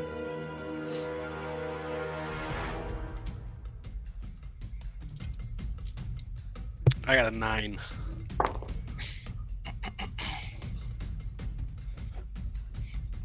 How about Grim's Echo?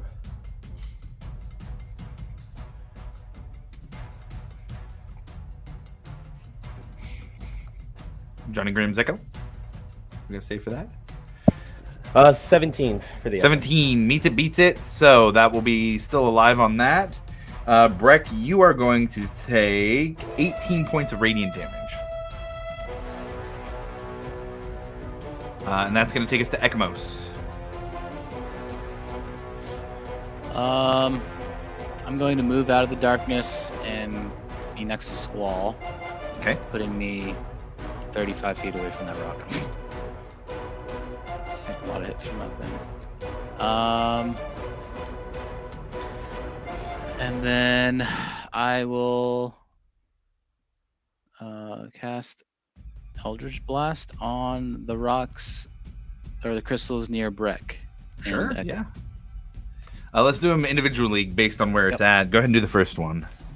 Yep, so the first one, 15 to hit. Misses, unfortunately. Misses. Oh, that whiffs. That is 11. 11 misses. 26 for the third. That'll hit. Yeah, go ahead and roll damage on that one. Okay.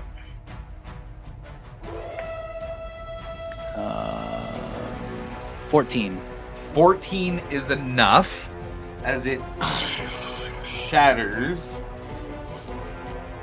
and kind of falls into dust diamond or crystal dust at the bottom of the on the ground beneath it. Breck, you got prismatic glitter all over you.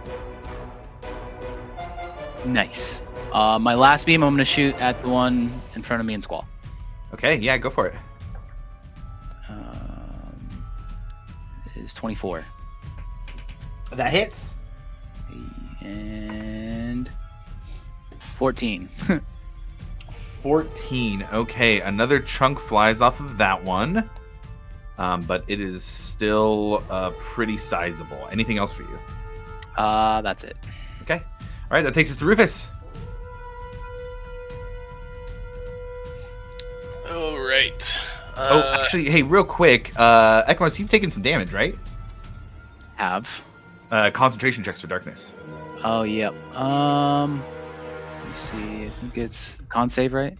Con save, we could just say it at 10 right now. It might have been more, Okay. but we'll just roll me a 16. Okay, that'll be good. We'll just use one for now. We'll just say you're concentrating for now, but let's remember that if there's damage coming at you, I'll try to remember it as well. Yeah. Okay, Rufus, go for it. All right. Yeah, I'm just gonna use my radiant sunbolts again Sure. at this rock, Sunbolt it is. since that glowing man decided to disappear. Oh, natural 20. Hey, there you go. And then the second one is going to be a 14 to hit. Second one will miss. Okay, so the first one is it, I can't remember. I haven't gotten a crit in so long. Is it double dice or double the damage? You can roll double the amount of dice that you get on a crit. Okay.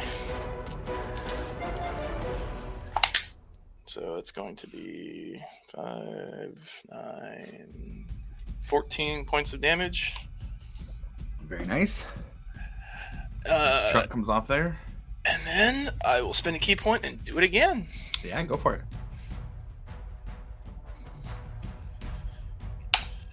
Natural 20 again. Oh my god. If you want me to show you, I'll show you. No, I believe it. Go for it. And then the second one, fuck me. Where's my modifier again? 13 to hit. 13, okay. And not as huge chunks as you were hoping, but it is still chipping away, literally. That was just the 13 to hit. That wasn't the damage. Oh, I see. I gotcha. Wow, that kind of sucks. 8 points damage with a crit. Hey, gosh, man, that is tough. You go in with a crit, and you're ready for it to deal some serious damage, and it just bounces off. And then I'm going to move, like 10 more feet up. Yeah, okay. So remember, you're at 40. I am at 40. Okay, Breck, you're up next. What are you doing? Squall's on deck.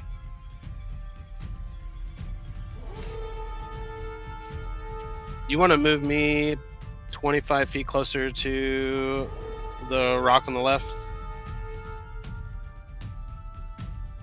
It's 25. And that's it. Yep. Okay. Just gonna hang out there. You go action dash to get all the way. Nah, no, I'm good. No, so, okay, got it. All right, Squall, you're up next. I'm going to step forward until I can see the rock, and I'm going to throw another rock at it. 25 feet forward to get at that rock. Right.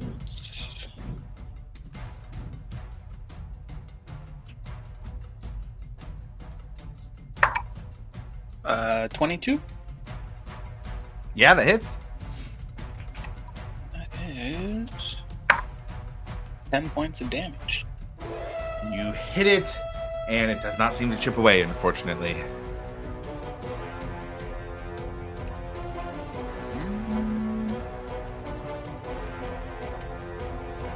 Yeah, that's Now, all I got. you also would be within 30 feet now that you've moved up this way. You were diagonal, so you were a little further. Now you would be within 30 feet.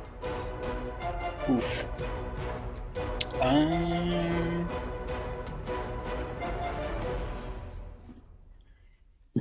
Yeah, I'm gonna move back then. The only way you could go, it'd take you a little bit off the map, but 5 feet off the map would put you out of 30 feet. I think Then that's the I only will way do- you can. I think that's the only way you can move 5 feet and not get hit. I will do that then. So next,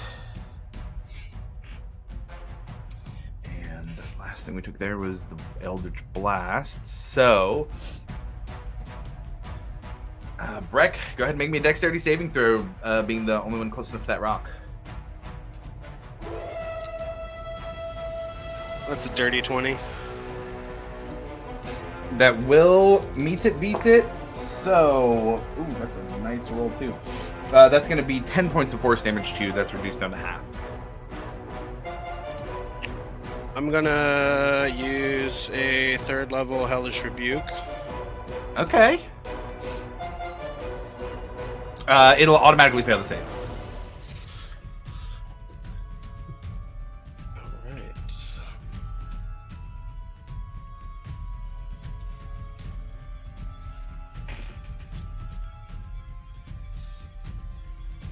Alright. 23 points of fire damage. Oh, nice. Okay.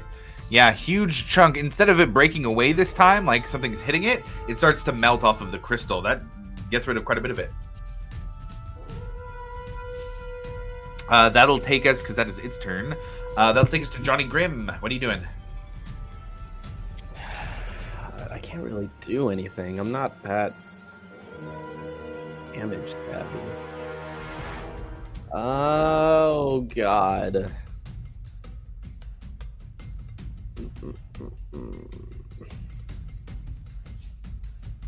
Yeah, really can't do anything. I will. I'll just use my movement to go to the left, Okay, or sure. like straight ahead. Yeah, like towards Ekamos, Sure, yeah. and then I'll just shoot my Echo. Oh man, I really can't do anything.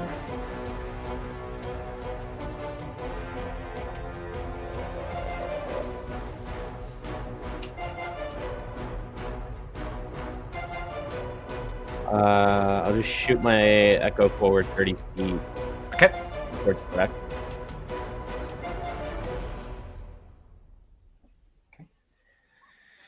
And then I will just... I'll just shoot with my bow at the frickin' rock, I guess. The one that everyone else was attacking through my Echo. The one that Breck was at? Yeah, the one that's directly in front of Breck. Okay. Can you make a ranged attack through your Echo or just melee attack? It doesn't... Oh, let me check. Hold on.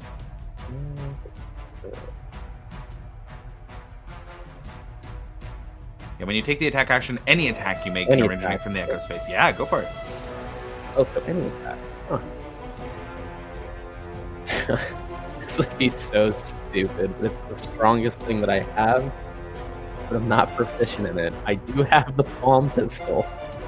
Hey, you know, you can certainly try. Yeah, fuck it. We're gonna use the palm pistol. We're gonna see how that works. I have arms are new. Blah blah blah blah blah.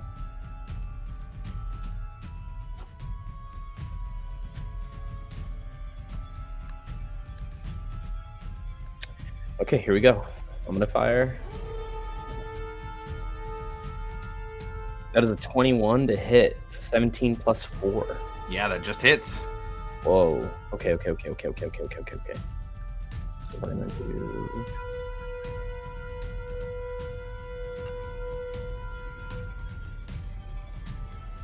That is 11 points of piercing damage. Okay. You shoot and everybody hears a loud as it goes, and you break a hole through the crystal and see some of it break off. So on the description of this palm pistol, it says, upon a hit, everything within 5 feet of the target must make a dexterity saving throw. The DC is equal to 8 plus your proficiency plus your dexterity, or suffer 1d8 fire damage. If the weapon misses, the ammunition fails to detonate or bounces away harmlessly before doing so. I'd say it automatically fails to save. You can add fire damage to that if you'd like. Okay, here we go.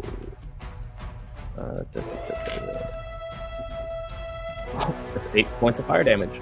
8, very nice. Okay, the hole hits, and you start to see like melting crystal around it.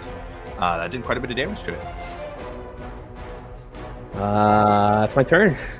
Okay, pretty good turn. Alivor, it's back up to you. This figure's gone now, at least as far as you can tell. And your friends are around you, kind of swinging at crystals and trying to damage them. You can see anybody outside of 30 feet away from them is not taking any damage. What are you doing? Be very confused as to why my friends are fighting rocks.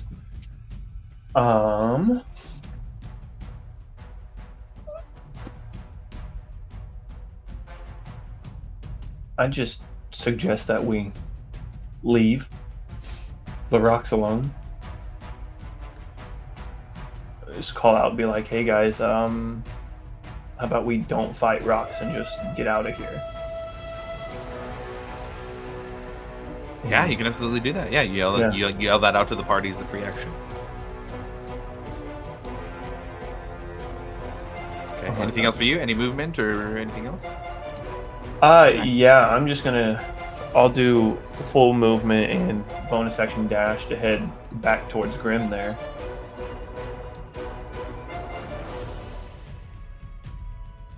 Don't even need action. You can movement and bonus action to do it.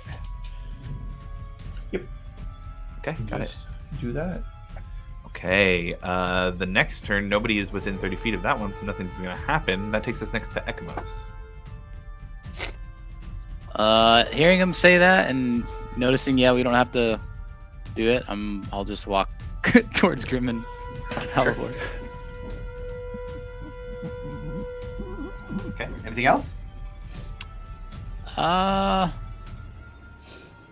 that's it. Okay. Rufus, it's your turn next. You are 40 feet above the crystal. You did see a pulse of energy come out from this thing again, kind of like half dome above the ground, but it did not reach you. What are you doing? I am going to get within 30 feet again and sunbolt it. Yeah, sure. You go 10 feet down and do a couple sunbolts. Go ahead and roll those attacks. Oh, Jesus, my dice. Oh, 27 for the first one. Definitely hits. And then natural 20 on the second one. Not too shabby. Holy shit. All right, first one. Damage is going to be 7 points. Okay. The second one is going to be 11 points. Okay. And then I'm going to respond to Alivor and say, sounds like a good idea. And then Step of the Wind with what I have left to go in the direction he's going. Yeah. You have so much speed, you can absolutely get that no problem. And that'll be okay, anything else? That is my turn. All right, Breck, you are up. What are you doing? Squall's on deck. I guess I will move back to the party. Okay.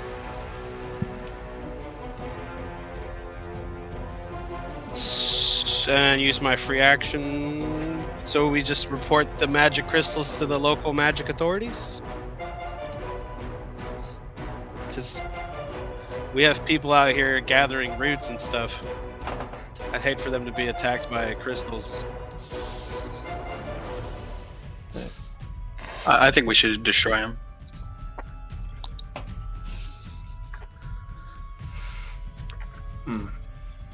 I agree. I think we should destroy him.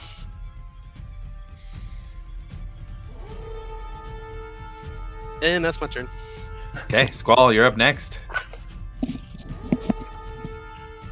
I will use a second level guiding bolt Okay. on the rock. The closest one to you? Yes. Go for it.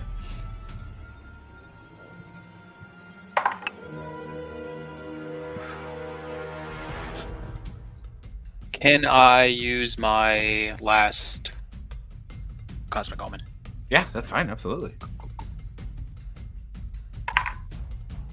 And that did absolutely nothing for me. Fantastic. Yeah, that's a 14. 14 does not hit, unfortunately. Imagine me missing a rock. You hit it at just the right angle where it kind of bounces off one of the prismatic sides.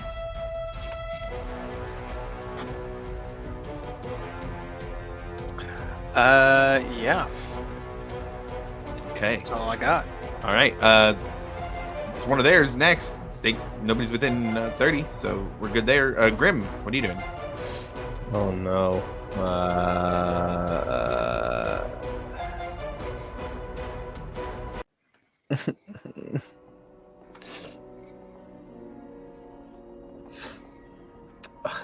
I genuinely don't know. I will.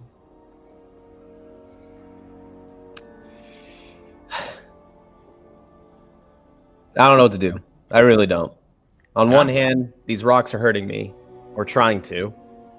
On the other hand, we're fighting rocks. So I'm really torn.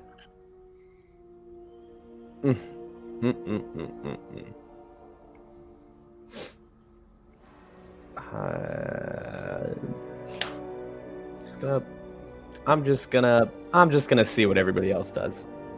So I'm gonna scratch my head in confusion. That's my turn. Okay, so here's what we're going to do. Nobody's within 30 feet of these rocks at this point. So we're going to go into a soft initiative, right? So anybody can kind of start doing things if they'd like. If anybody essentially gets within 30 feet or ends their turn within 30 feet, then we can maybe go into a little bit more regular initiative. But I think at this point, you guys have understood the mechanics of these things enough that you can move around them without having to need the rules kind of explicitly stated out in initiative. So I'll kind of ask you guys, what are you doing here in this moment? Every 6 seconds, there's a blast out from these crystals. I'm gonna stick around to destroy them because if somebody else comes out here. Yeah, absolutely. Yeah. Did I notice that I wasn't being hurt by these crystals being within 30 feet of them? Yeah. Oh God. All right. I'd say at least now that you've had the time to stop and think about it after everything that's happening. Yeah. Then I'd like to get up next to one then. As you get closer to it, a flash comes out. Nothing happens to you, though. It moves around. I'd move very hesitantly at first once I know I'm within range, and then after realizing it doesn't hurt me after it pulses, I'd like to get right up on one, and I'm going to touch it. You're going to touch it? Interesting. Just kind of lay my hand on it. Just give me an unarmed strike attack here for this. Okay. Oh, that's a natural 20. What are you trying to do here by touching it? What's your goal? My goal is to somehow see if I can. I don't know how, but like depower it or stop it from emitting these pulses, or even if possible to absorb the power within it. If, like I said, I don't even know if that's possible, but I'm just trying to do something. I need you to pick one. If you're trying to absorb it or you're trying to neutralize it.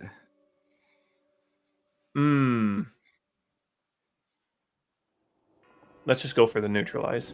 Okay, absolutely. Roll me a d20 and add your spellcasting modifier. Okay. Ooh. That's a dirty 20.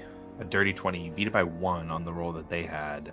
You touch it, and it just almost kind of starts melting down into the ground. Not like going back down like it's being, descending. Like it melts into a puddle beneath you. Oh, perfect. Then I'd like to go and try and do the same with the other one. Okay. Well, let's say you can touch it easy enough. Go ahead and roll me d20 plus your spellcasting modifier again. Oh, this one's not very good. 10. They rolled worse. This was a 2 on the dice, so you are good. This one only had 3 hit points left anyways. You are able to remove what is left from this one. The crystals have now been removed. And I'm going to go ahead and get the cameras back in order here. Wow. Didn't expect that to work. That was crazy. Yeah. It'd been nice to know I could do that this whole time.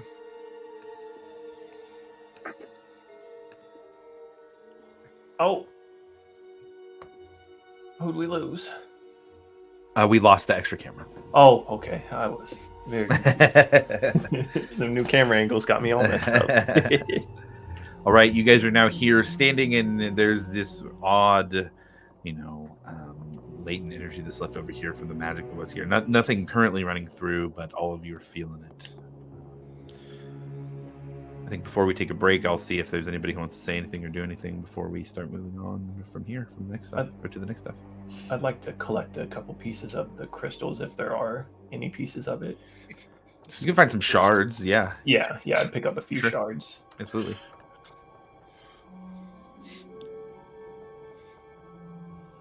No. Nope. What the hell was that? Yeah, that was very confusing. Alvor, you look like you were talking to nothing. Squall, both of you were just kind of staring at nothing. And we were fighting rocks. Yeah. Shit What the hell was going on? I'm not okay. I don't think any of us are. There was someone. Who was it? Is Breck the only one here that was at the original dinner party? No. I wasn't there actually. No. Oh, is anyone here from the was at the dinner It was party? the one session I missed. Oh. So You talking about wait, the red wait. wedding? Milo and Breck were gone, Uh-huh. and then the other three were doing the heist. It was just me and you there. And Varric's not here, Oh. so it is just Alivor. Shit, so But that doesn't explain why Squall sees it. Well, Squall never saw Uther print, did he? He just saw everyone saw the figure in the back. Well, no, not Everybody saw the figure. Oh. Squall saw the figure Squall after saw the the dispel figure. magic. Oh, damn. Maybe it's because I interacted with you. Maybe. Am I able to make some sort of Arcana check?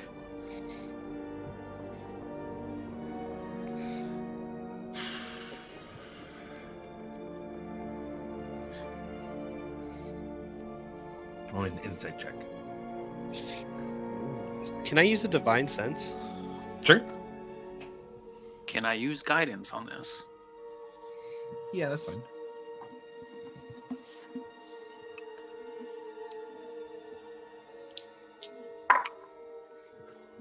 A lot of weird shit out in these woods, boys. 28. Sheesh. Alivor, what do you think about what you just saw? What do I think? Yeah. Well, I definitely would recognize the figure. Oh, for sure. Oh yeah. I guess then what I'd say is, Squall, you pick that up. That he knows Definitely. who it is. That there's recognition involved. Yeah, and I don't know if Alivor would feel comfortable enough around the new members, especially since none of them were at the dinner party. I'd say probably the only one he would legitimately talk to would be Varric. Yeah. Maybe Breck, but it'd be mostly Varric is who he'd probably open up to, but Yeah. he's not too comfortable with everyone else. So the way that I would word it then is, I would say, clearly you recognize something. You may not feel comfortable to tell me, but there's a lot of shady shit going around your guys' settlement. You might want to have some clarity on the situation. Everyone you're involved. And as you're saying that, Breck, you pop a divine sense, and there is absolutely energy that is kind of left over here that is specifically demonic related. And you would sense with that divine sense that power is on Alivor's sword as well. You can read the name Uther Prent in the divine sense glow.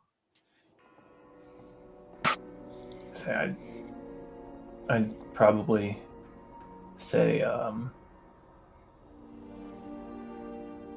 understand your concern, but this has nothing to do with what's happening here at the settlement.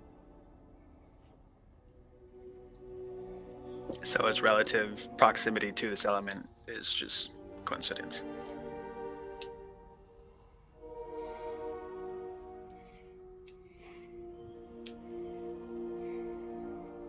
Ooh, I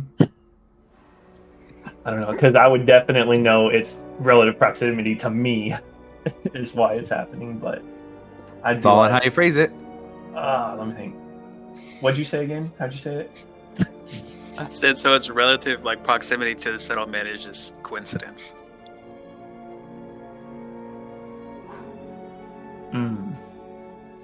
I would say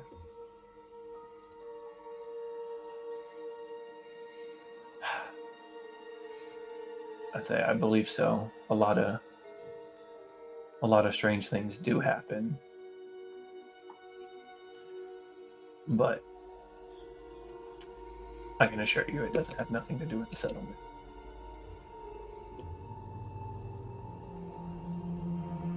Do I need to roll another insight?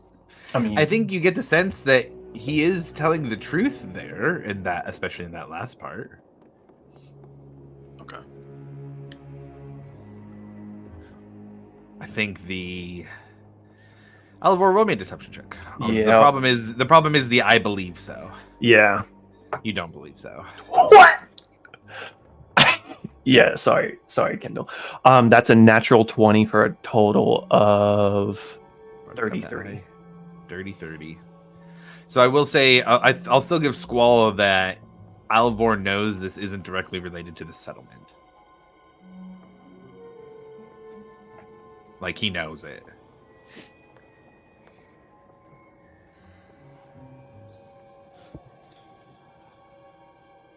I won't press the matter. I'll just nod and head in the direction of Nori.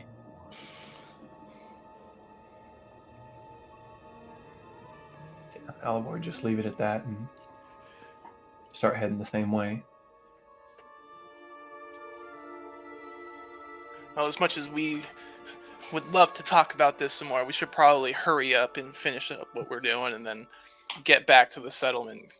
You know, getting attacked twice tonight. Not awesome. So I think the sooner we get back and form a kind of maybe a battle plan for what happens next, let the authorities know what's going on, hopefully be able to keep people safe. We have a meeting in the morning. So we should take care of whatever's going on up north pretty quick then, I guess. Yeah. Yeah, let's get this done so that we can get back. Yes. Okay. Anybody have anything else? Go get those roots. Okay, nothing heard. Let's take a break. 111 Pacific. Let's come back 126 or 26 on the dial, wherever you are at, and we will continue on north in the Zemni Fields. See you guys in a bit.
All right. After our encounter there in the Zimni Fields, just north of town, what are you guys doing now?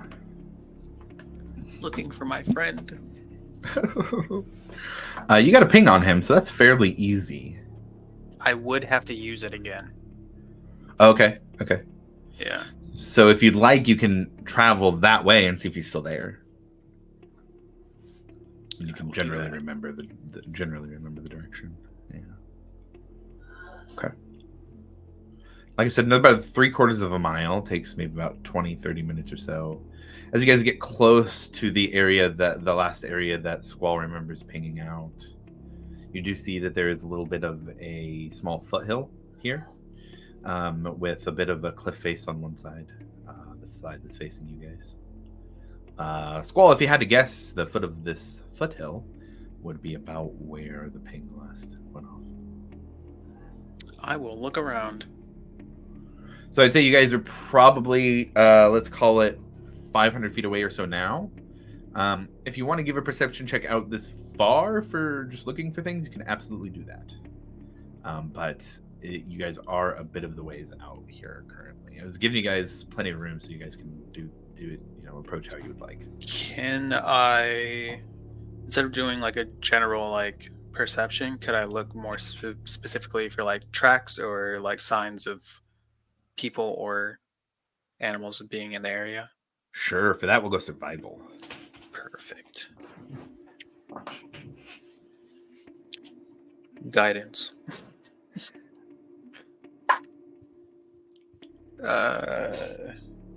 23. 23. Okay. Yeah, you find all kinds of tracks. Absolutely. Coyote tracks, ground squirrel tracks, some larger canine tracks. 23, you said? Mm-hmm. You find a large track. Go ahead and roll me a nature check for identifying the large set of tracks you find.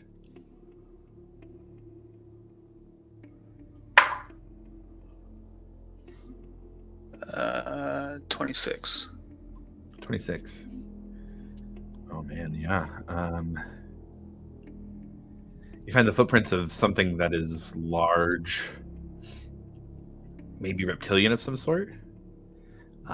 This footprint with the 26, this footprint does not look like it belongs here. 26 is really good. 23 and then 26. Last time you saw this footprint was, I would say, after responding to calls of a Hydra attacking a village.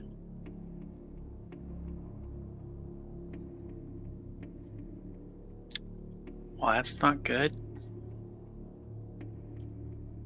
I would direct everyone's eyes to said. They're walking towards the foothill. Yeah. Be like, you guys, that's a Hydra footprint.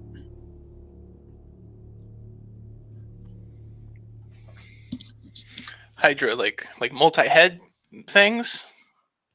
Yeah, like very large reptilian thing. We probably don't want to fight.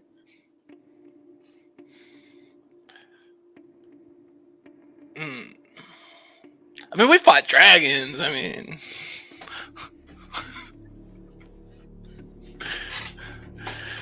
not that I'd want to do it again. What time is it? Late. Roughly? We're talking, late 11-ish. I'm going to, instead of like trying to look around, I'm just going to spend 10 minutes and do another locate animal. Okay. What does that look like?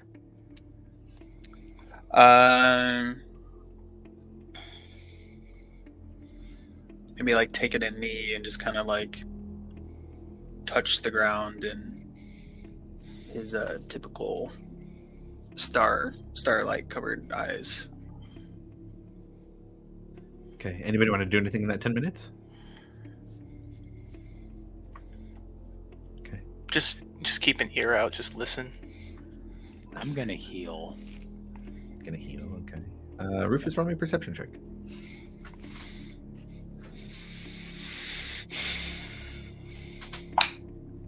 Damn.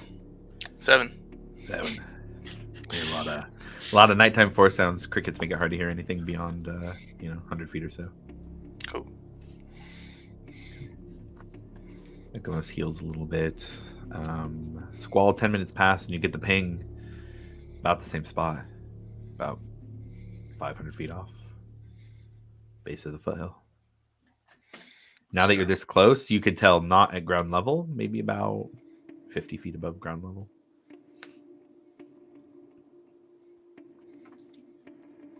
I'm going to do 2 charges from the amulet for Prayer of Healing. Okay. Up to me and 6 creatures will receive 15 health points. Oh, Nice. Smart. Why is that smart, Josh? don't like the way you said that. Pray healing, smart. I don't know. You guys just saw Hydra Footprints. Campaign's called Monsters of Madness. I don't know, man.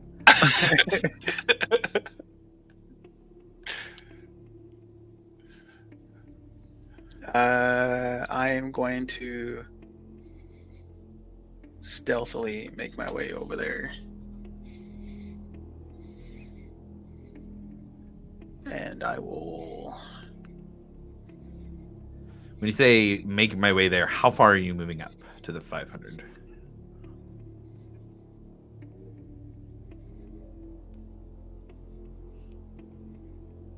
Get within 120. 120? Okay. Within 120 or 120? I'll get to the 120 mark. To 120, okay. Is everybody following Squall or having Squall go by himself? I'll approach with him. I'll go with him. Has Squall told us that we're looking for the Commodore? I think Yeah. so. Yeah. Yeah. Oh, okay. I'm gonna hang back. Okay. I will join in looking for whatever Squall's looking for. Okay. So Rufus and Grim are going up. I'm gonna chill with Brett. Okay. How about Ekamos? I'll go with Squall. Okay. I'm pretty We got- sneaky at night too. 2 hanging back, 4 going. Is everybody being stealthy? Yes. Stealth checks it is. Let's get a group stealth check going. I will pop Pass Without Trace. I figured. It'd be What does weird that if you add? took Druid and didn't. Gives a plus 10. Plus Oh. 10. Okay. These dice are on fire tonight for me. This is 28 crazy. Natural 20 for a 35. You said it's plus 5, right? Plus 10. Plus 10. Oh. So, yeah, 35. 30 That is is, considered impossible. Like, it's an 30. impossible thing to do. It's a 30 for Grim for stealth. It's a dirty 20. Dirty 20 for Squall. Okay. And how about what was Ekamos? Plus 10 and so 28. Nice. Pretty good. 20 was the lowest. Do something here real quick. I'm basically floating. I am the knight. I'm Batman. I'm Birdman.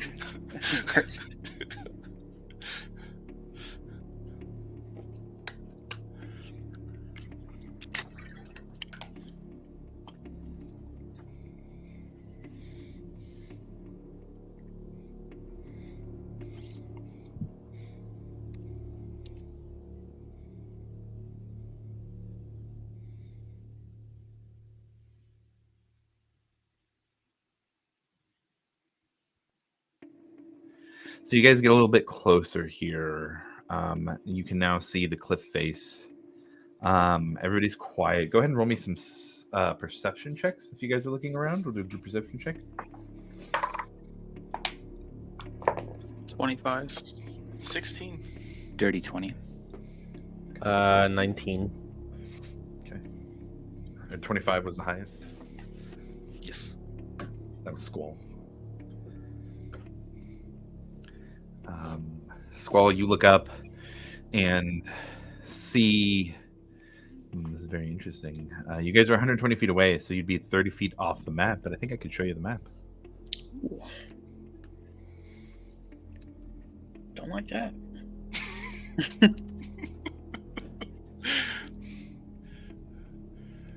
Percy, wake up. I don't like this.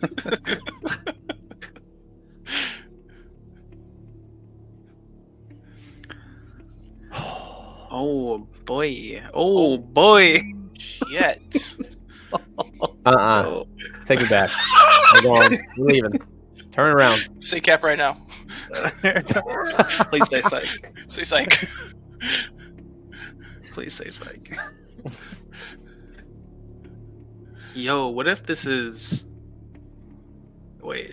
No psych here. I would say with the 25 Squall, you could hear just briefly the hollow sound from inside a barrel up on this ledge. I'll fucking kill you. Let me out right fucking now. Damn it. Get your scaly ass over here and let me out of this barrel. The wrath of the seas are coming.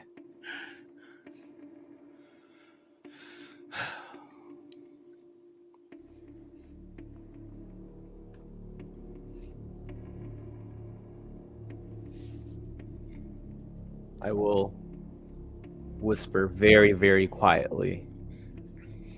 Squall. What the fuck is going on? Josh, do I recognize anyone? You do not. I was wondering if this might be some of the people from that scry. Not specifically. With a 25 and you having scryed, you recognize similar armor on the thing up top. Yeah. So not directly recognized, but you feel probably related. And I'll just give a physical description here of what you guys see. I threw up the map, but I'm kind of neglecting the actual description here. You guys look up and see Squall in particular.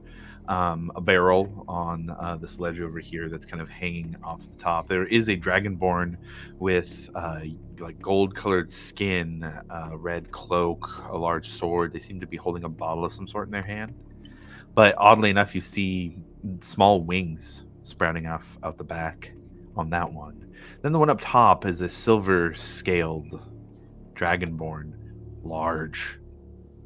This is probably larger than the form that you had just seen in the previous battlefield. This is a 13, 14, 15 foot tall dragonborn with large, fully formed wings and 2 jagged swords, each of them about as tall as Squall, with a hook, double-sided hook on each end of the sword, wearing very ornate armor. And on the chest of the armor, 5 colored dragon heads. They don't seem to see anything out in the distance where you are.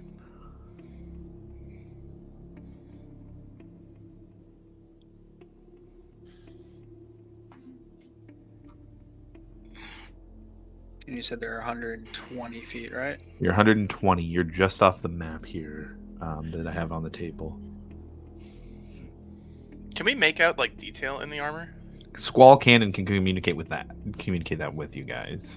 I would pass that on. What I saw. Yeah. Would we be familiar with the design of the armor? Like something that we've seen before? You can roll a history check.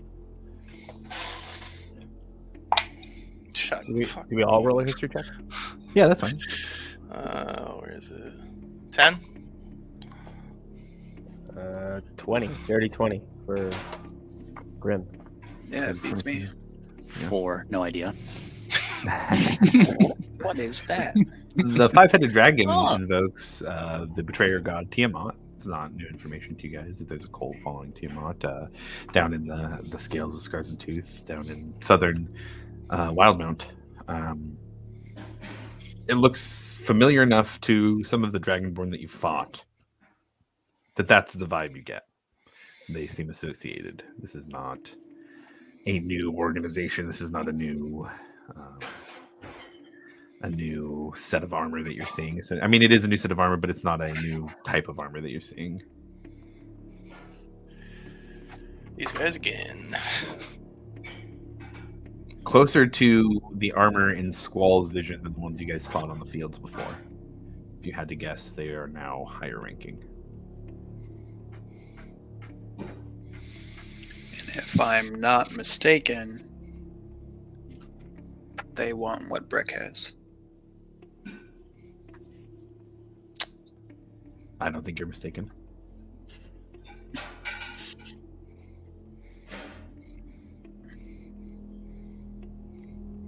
I'm gonna go back to where Breck and Alvor are, and I'm gonna pass on what we saw. Sure. Go and roll a stealth check on the way out. Without the +10, I believe you have to stay within a certain distance for Squall. I believe it's 30 feet. 30, 20. Okay. 30, 20 is pretty good. You go back, you find Alvor and Breck. Well, we got some more Dragonborn. Seems like they might have kidnapped the otter. Oh, fuck. Similar to the guys that we fought before. And there's a very large, very, very large one. Oh. Well, Breck, that sounds right up your alley.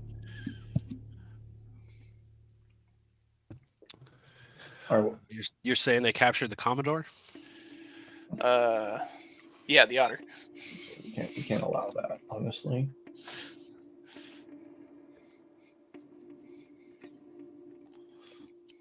Well, I am not one for sneaking around. So if I walk over there, I mean, it's on. I mean, you can we can sneak. Us, the sneaky folk, can sneak around, and you guys can run interference, maybe. Okay. Breck, I can get you. I don't know, like we did last time. Right up on him, but we know what happened last time I did that. Kind of puts me in a precarious situation, but if it works, it could work really well.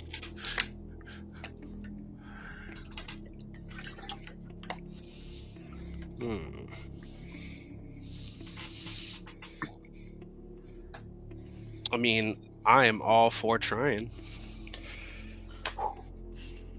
But I mean, the situation sounds like they've got him in a barrel, 50 feet up?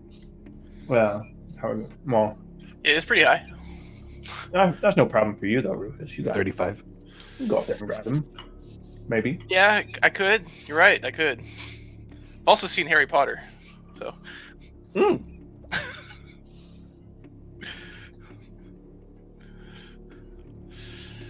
But I could go up there and grab him. Squall, Ekamos, Grim, you hear.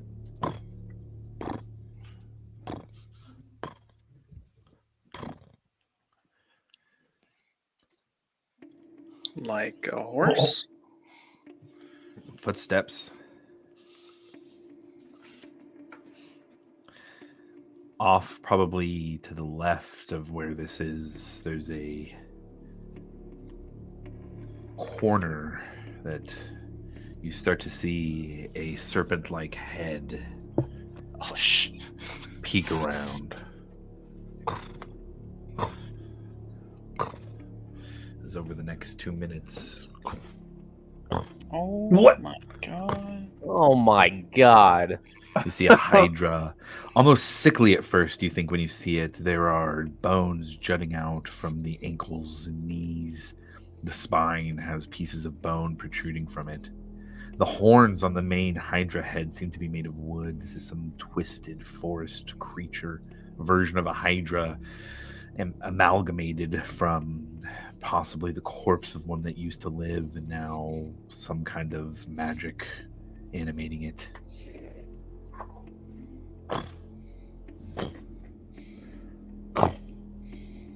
Breaks down the tree in front of it.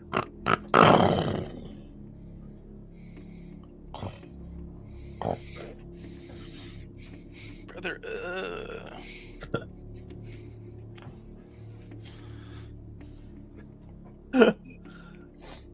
So Rufus, you said there's just the two people, right? Yeah, that's all that I saw. Okay, well, I'm not good at math, but 2v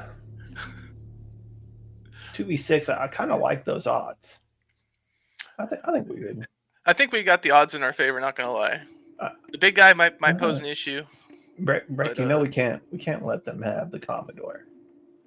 He's I mean, looking at Rufus, I know you would probably prefer them to keep him, but look, I know Commodore and I don't always see eye to eye, right? But you know, he's part of the team, so we can't let him keep him.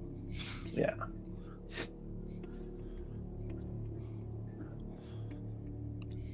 Well, so what's the plan then? I don't know. Well, if you guys agree with running interference, you know, and then we'll sneak around. I can go let them know, and you guys can go kind of get ready. I think we should probably hit this with a bit of more stealthy because we've been running into things quite a bit and getting our dick stomped a little bit. So.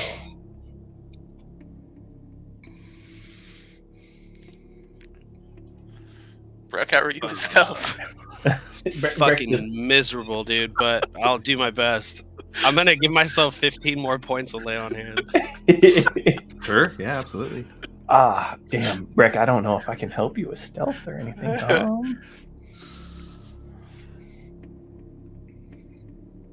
Actually, is it possible to give a piece of equipment to somebody? I mean, generally, yeah. What are you trying to do? Would I have to attune to it?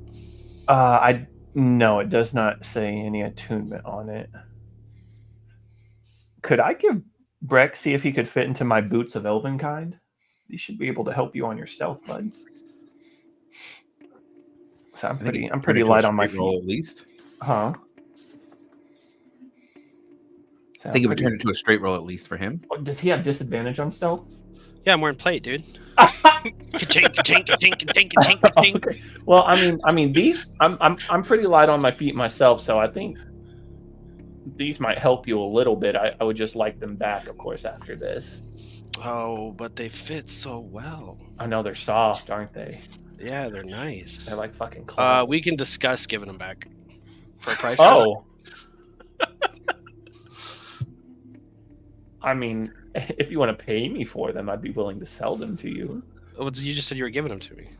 I said for this encounter. Oh, okay. Well, I'll wear them for now, and then we'll discuss that after the encounter. Okay, and then I'll just steal them back later. Got it. Anyway, so yeah, I'd just like try and fit, give my boots of Elvenkind onto Breck there. So you said it should give him a straight roll on stealth checks. I think so. Yeah. You're as long as that's not a say it doesn't an attune item, then yeah, you can absolutely do that. Yeah, no, it doesn't show any attunement. Great.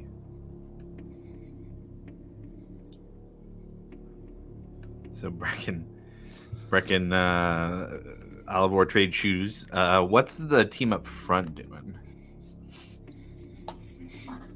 Oh my fucking god, what is that? Fuck. Are they like Whispering. doing anything, or are they Whispering just about like standing around? Like, They just seem to be standing around. They don't really do anything. They watch the Hydra as it comes down. See them shift every now and then. The one up top would be pacing a bit, I guess I would say, to make it feel, not statuesque. So they're waiting.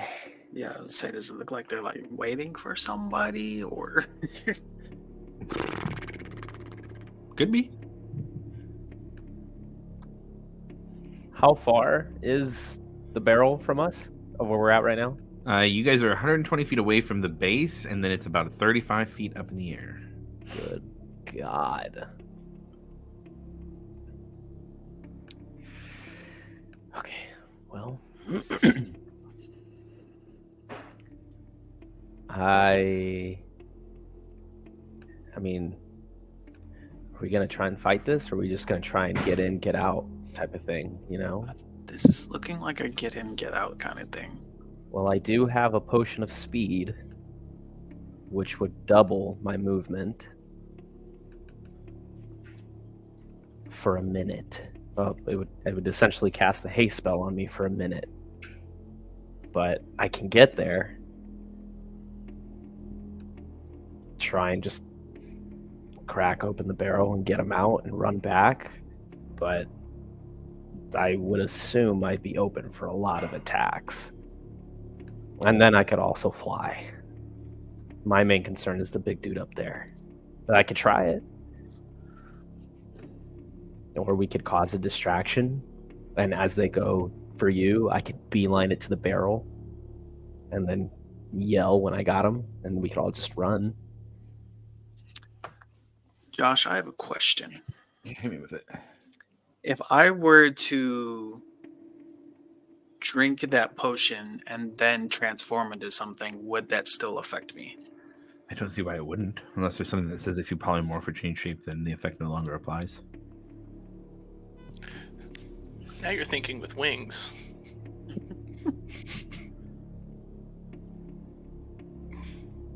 I mean, it doesn't say anything about it not affecting anything else. It just says, so it's a potion of speed. When you drink this potion, you gain the effect of the haste spell for a minute. No concentration required. The potion's yellow fluid is streaked with black and swirls on its own. Yeah. And the haste spell, choose a willing creature that you can see within range. Until the spell ends, the target's speed is doubled. It gains a +2 bonus to its AC, has advantage on dexterity saving throws, and it gains an additional action on each of its turns. That action can be used to only take the attack, dash, disengage, hide, or use an object action. Yeah, I think that seems like it would. I have 2 bottles. All right, let me get one of those. You owe me a bottle of potion of speed when we get out of here. If we get out of here. If we get out of here. We got to take this at the right moment because we only have a minute, so we got to be quick. What is the plan?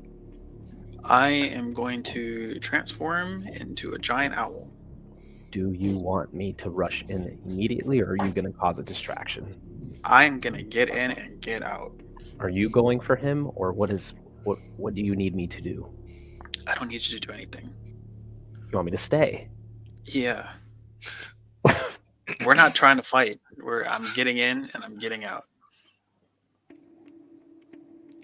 Okay. Okay. Josh, you said not Josh. You said it doubles movement speed, correct? It does double movement speed. Until the spell ends, target speed is doubled. You gain a +2 to your AC, and you have an advantage on dexterity saving throws, and you gain an additional action. Yeah, we're good. You have 2 actions, a bonus action, and your whole speed is doubled. So tell everyone that we're gonna start heading back. You want them to start running now? Yeah. Okay. Okay. Wait. Yeah. What if we sent Ekamos? Because if you get into a pickle, then if we're all running, you're fucked. I'll be fine. How far away are Okay. the rest of us? I'll tap Ekamos and we will slowly back out. And I will leave you a potion of speed. And I guess what I'd say is it depends on how long the front group is trying to wait, because Rufus had to go a little bit of ways to go talk to people. So if they were trying to do this before people got back, they'd have the time to do it. If they're waiting till people get close, I'll leave that up to you guys on how the party interfaces at this point with that plan. I would just tell Grim and Ekamos to start heading back. Tell the others to start heading back towards Hope's Bastion.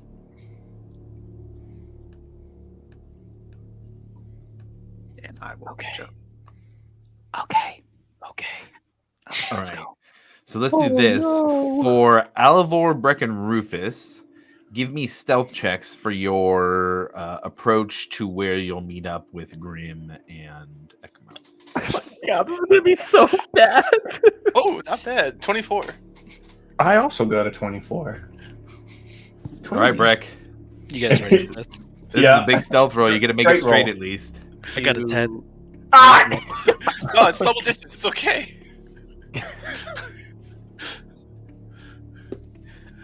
I'm keeping my eyes on them. If I notice they're like hearing something, I'm doing my shit. For sure. I tried, guys. I tried to help Brick. Q. Hey, bad it's a monkey valiant thing. effort. Really, that's all you can do. Oh, Really, that's all you can do. Hey, man, I'll tell you guys what. Here's the thing: if he was with somebody with Pass Without a Trace, that'd be a 20, and that'd be a hell of a lot better than 10. Yeah. But on this approach, and the way I'll say this is, you do catch Squall that the one up top turns his head at hearing a noise. Doesn't seem to like specifically recognize where or anything, but does kind of turn and pick something up. I will drink the potion. Okay. So I have a minute of haste. Okay. You hear the other one yell down from the top, "Somebody's close. Be ready."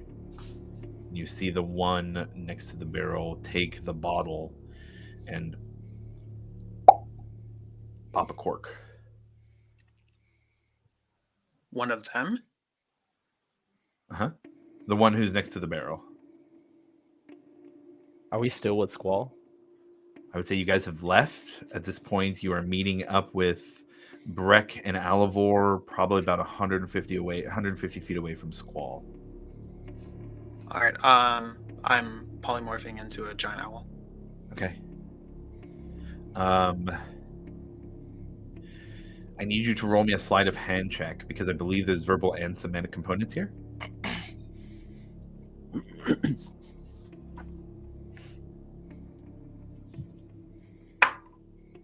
That's 11. Okay. And I think it's at this point we need to roll into initiative. Oh, I was about to say, I swear, right before, if initiative were to kick off, I was gonna drink a potion of speed, my last one. Like as soon as it kicked off. You'll be able to do that on the first turn here. Okay.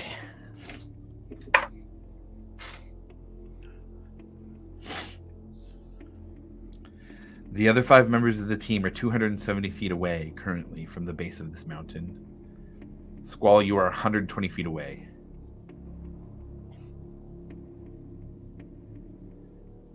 You transform into a giant owl and you hear the voice from the one up top.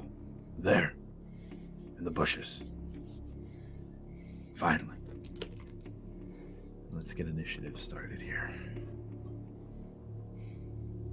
Oh dear, I'm tired of this, Grandpa. Definitely cue bad monkey going, oh no. Oh no. I got Ekamos with the 16. Breck, what about you? 21. Ooh, very nice. Oliver? 23. Rufus? 12. Big one here. Squall? 13. Johnny Grimm? 19.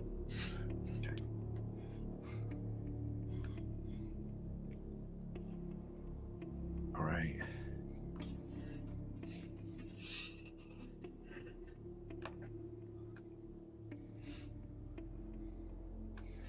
Oliver, you're first. 270 feet away. You can see the Dragonborn up top. His attention moved down to the bushes where Squall was, and you see his wings kind of starts to be getting ready to move. Okay. Do I see the other Hydra or the barrel and the guy up there?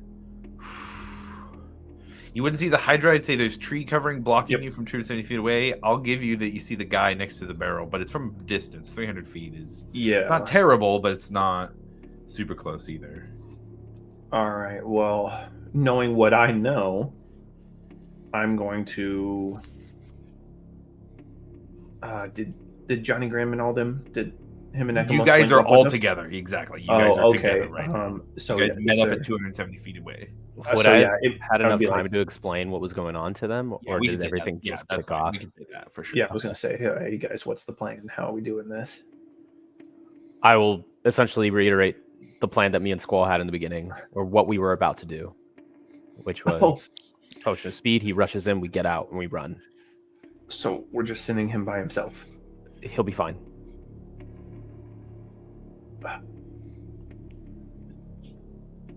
With the new challenger? I don't know. I'm kind of. I don't want him to go in by himself. We can wait here and see what happens. Mm-hmm. But he's seen him. He's really fast now. Yeah, I've seen him move as an owl. Owls are fast. Okay. I know how fast large birds can be, and if he's double as fast, that's lightning right there. Well, then I guess I'm just gonna hide then. Just try and disappear into the bushes and just wait to see what happens with Squall. Yeah, go ahead and roll a stealth check. Attempt to it. Let's do it. 16. 16. Okay, got it. Okay. Then we'll move next in initiative. Breck. I'm gonna take a wait and see approach. I will hold an action. The breath weapon and my war pick if anything gets close. Okay, got it. Holding an action for Breck.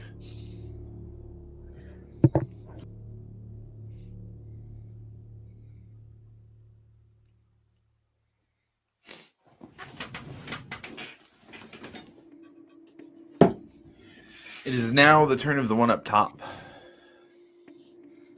He looks down to where you are, Squall. And I'll ask the team here to forgive a bit of a monologue for what would be able to be said in turn, but he does begin to try and strike up a conversation. Well, this is a fun situation. The heroes of the Zemni Fields, I presume. We've unfortunately decided that killing you will make you martyrs and inspire others to join your cause. But rather fortunately, my friends and I excel in a much more subtle destruction. I see the new one is here. They left you alone.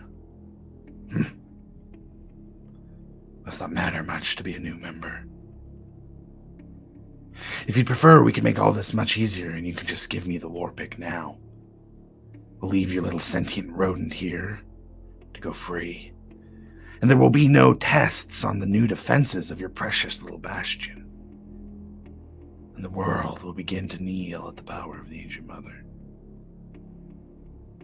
Or we're going to have something more exciting happen. You should be the easiest to break, as the newest. You don't seem to have the bonds the rest have formed. I don't think you understand the weight of what you've gotten yourself into. Let's show you the consequences of joining Bastion's Watch. You can follow me and try and stop some of the destruction in Hope's Bastion, but your rodent friend here will die. You should have stayed home, Sea Elf. He's going to cast a spell that leaves a gate down at the bottom here, and I'm going to put a door up to mark it.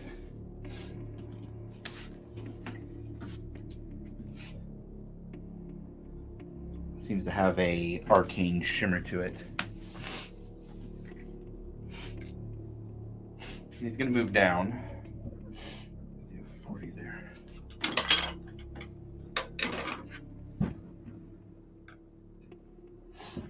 He's going to move down here. And he's going to wait there for this turn. And he is going to hold an action.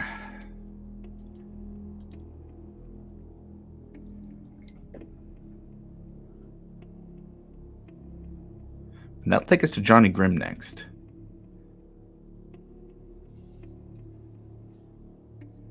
I'm going to be hiding.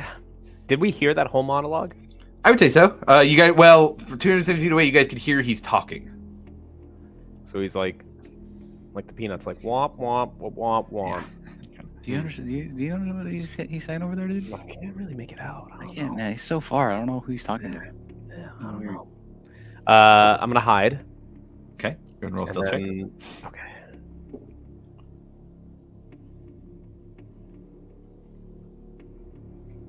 Oh my god, I'm blinking. 31. 31 is very nice. Okay, got it. And then I am going to pop a potion of speed. I'm gonna drink that. Got it. I am now hasted, and then I'm gonna wait. Okay, understood. Ekamos, you're up next. What are you doing? I'm gonna hide too, and I'm gonna do one with the shadows. Okay, give me a stealth check. Yep. Let's see. 14. 14. Okay, got it.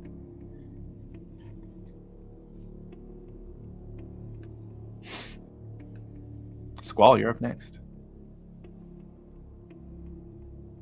So I definitely polymorphed and didn't understand a single thing he said. Yeah, I think you still understand with polymorph. Well, your intelligence will drop. Yeah. So it was wasted monologue. Yeah, I guess so. No joke. Here, hold on. And polymorph changes the stats on like wild shape. No, let's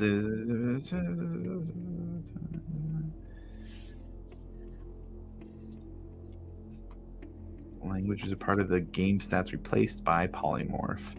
Well, if your owl doesn't speak common. So yeah, I'm hasted. I have 120 feet of movement. I am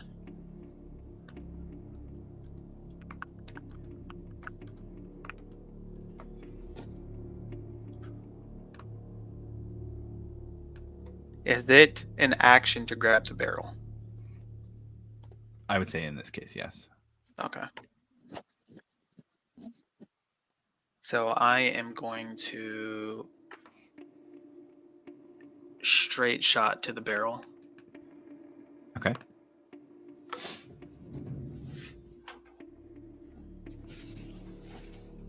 So you're 120. How much movement do you have as a giant owl? 60 feet. Okay. So with haste, It's you have 120 feet. I would say with 120 feet, it's still about 35 feet up in the air. Yep. If you used all of your movement and you were trying to go up, you could either go 120 feet and be right under, or you could go 120 feet and then be about 10 feet out. I have 2 actions, so I'll use 1 action to dash. Oh, yeah, there you go. This way.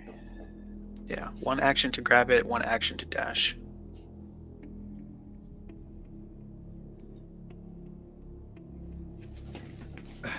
And also, I'm just going to make a ruling here for the sake of this encounter and the way I set it up. I'm just going to say you understood it. We'll just say that you heard it and then you polymorphed or something like that. But for the sake of this, you understood it. Okay. You worked really hard on that monologue, dude. You're gonna understand it, okay? You're a smart giant owl. How dare you try to out-cheat this monologue? It's like that Just gonna scene make in, things easier, you know? Shazam, where Mark Strong is like saying his monologue and they're too far apart to hear it. Yep.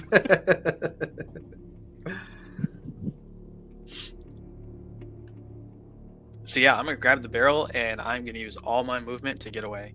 And because I'm a giant owl, I have flyby and don't proc opportunity attacks. Ooh, that's especially key here. Okay, so you were 10 feet away. You used an action to gain another 120. You needed 10 to move it, so you've got 110 out. That's good. So you can fly back out 110 feet. Flyby gives no proc. Woo-wee! That's pretty clean, man. That's real clean. Told him I'm good. That is real fucking clean, man. That takes you off the map by 20 feet with the barrel in your hands. I will say, owls still have hollow bones. I'm going to need an athletics check to not drop the barrel. It's not going to be huge, but there does still at least need to be a roll involved with carrying that. All right, I need to find the owl stats. Hold on. Eesh. It's got to be the 12. I rolled a 13. You hear as you pick it up. Not that you can understand now, because we're switching back to rules for the right back. Squall, is that you? Squall, please help! Oh! Why am I moving? Oh God, why am I moving? What's going on? What's going on? 110 feet away. Rufus, what are you doing?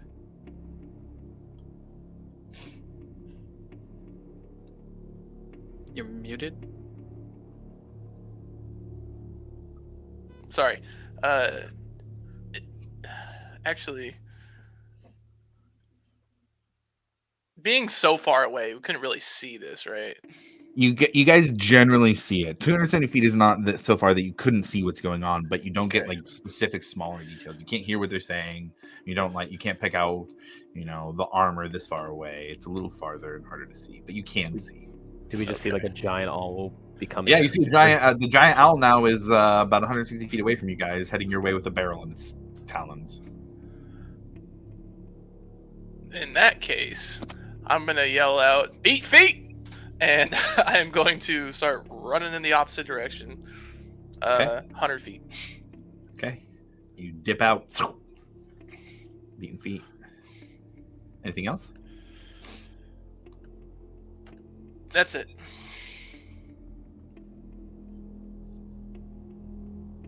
Nobody's there to hear it. The one on the cliff speaks down to the one below. You see him go and use his smaller wings more like a parachute than necessarily with the ability to fly. He glides down here. Uses his action to move through the arcane door that's down here. Next. Not knowing what's going on.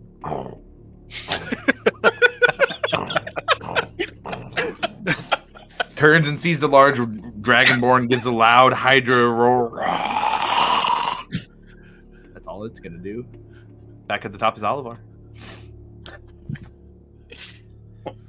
Well, I guess we run, and so I'm going to, as Rufus said, beat feet and take off in the same direction. Okay, you start running. Breck? I guess I will also take off in the same direction. Okay. It's gonna be the big guy next. Nobody's there to hear it. He goes to the door as well.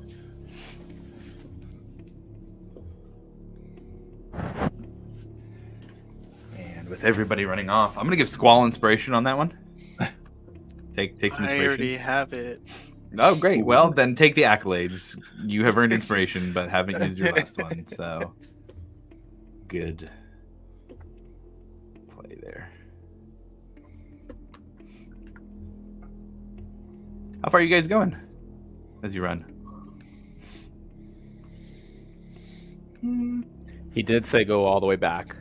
So I told him the whole plan. The whole plan was for all of us to go all the way back to Hope's Bastion. So that's the plan. We're going back, all the way back. All the way back.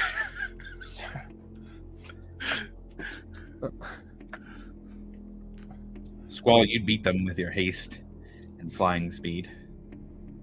Yeah, and this lasts an hour. Okay. Polymorph. But haste you see it lasts first a minute. because you're quicker.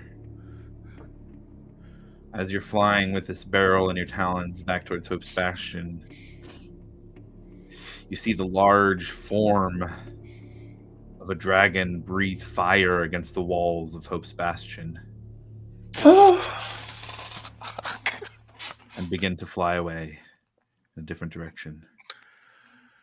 A blue-scaled dragon with a reddish tint to its inner wings. And you see outside of the gates the large dragonborn, silver scales and large wings, hooked sword, walk back through the doors, slices one of the guards outside of the front gate in two. Everybody else is able to run back get closer, see the form of the dragon flying away. And as all of you, we'll say for the sake of ease here, that all of you see the form of Squall. You're all able to meet up outside the gates, hearing the hubbub inside. Very specifically, you guys chose to not follow. And so you do not have a chance to lessen the effects of tonight's attack. Anybody who followed would have had a personal skill challenge to make it a little less impactful. So, I need one of you to roll a D100 straight. Ooh. I'll do it. I'll do it. Oh, God. Volunteers tribute. 97.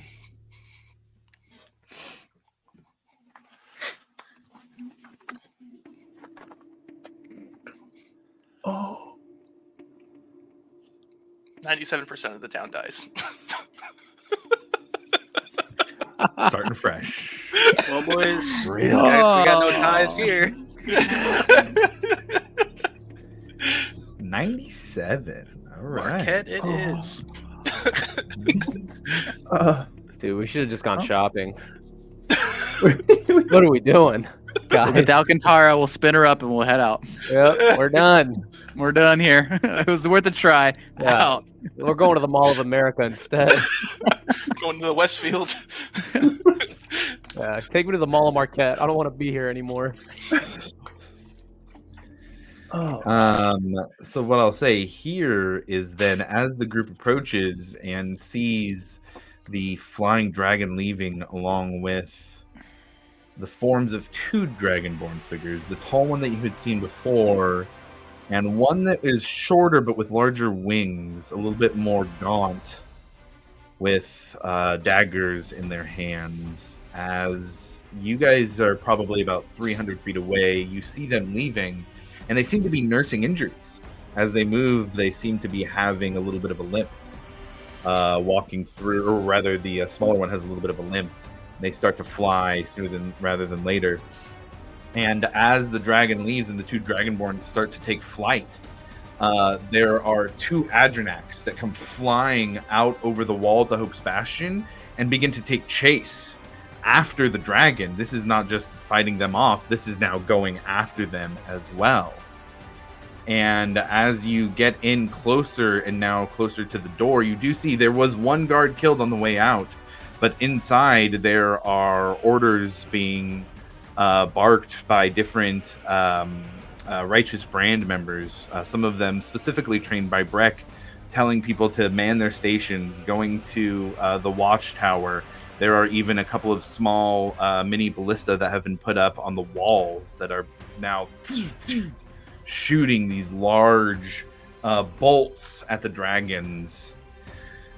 With the 97, you see that Hope's Bastion has held itself together in this attack, and not only held themselves together, have suffered minimal losses and caused damage to those who were attacking. Let's fucking go. And as you guys run through the gate here that is just opened slightly, you run through the gate and you hear the cheers for Bastion's watch. One of the leaders of the Righteous Brand here at the front yells, "The watch is here! Go!" And you start to hear cheers come up as people start, waving their weapons in the air, and there's even more energy as you guys come through the gate.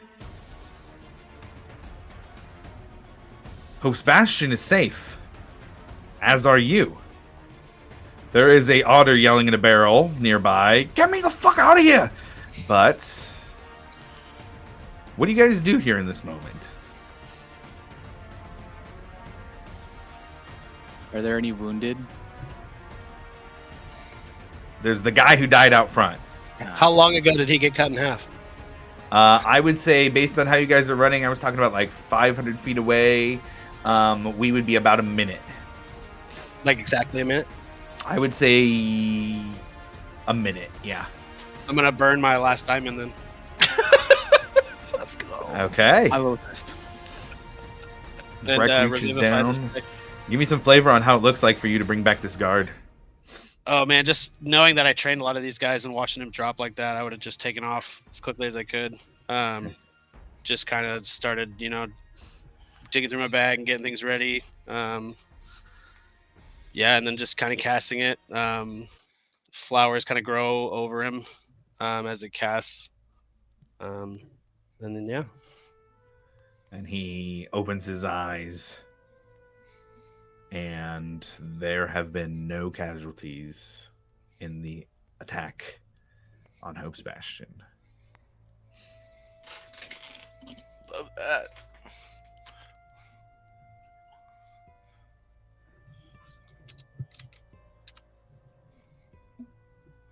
All of you look around. There's probably 30, 40 people here gathered by the gate. Many of them looking to you. You hear whispers among the crowd. What's going on?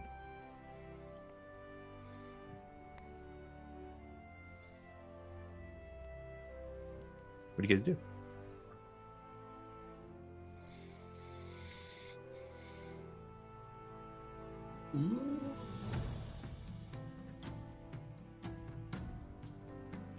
I'm gonna push Alivor forward.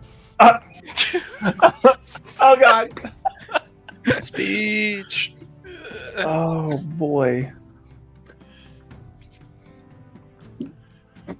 Just kind of, I get.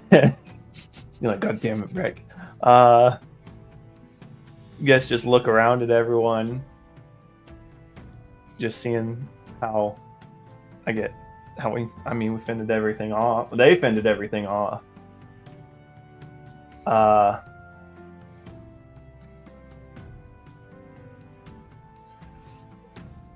Say, just yell out. Looks like it's going to take a lot more than a couple of dragons to take us down, isn't it?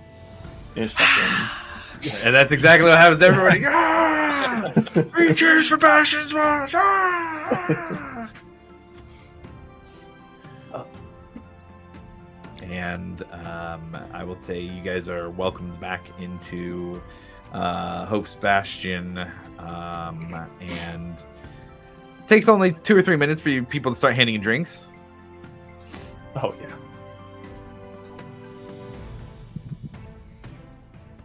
But you guys are back.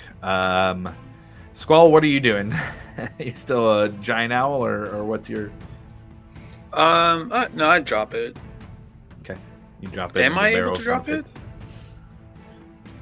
I think so. I think you can choose if you drop polymorph while you're polymorphed.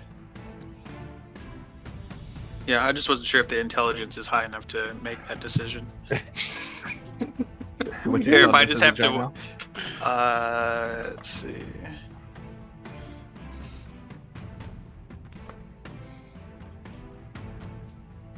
Eight. Yeah, so according to the player's handbook, concentration is super easy to end. You can just end concentration at any time with no action required. There is no intelligence limit on the rules noted, so I would say you can drop it. Yeah. Okay. Yeah, I would set the barrel down gently, drop it, and make sure he's good. Got it. As you drop the barrel down, the lid kind of pops open. What the fuck is going on? Not gonna do my next thing here. What the fuck is going on? I went for roots, Squall, for roots, and they grabbed me with their clawed, slimy hands.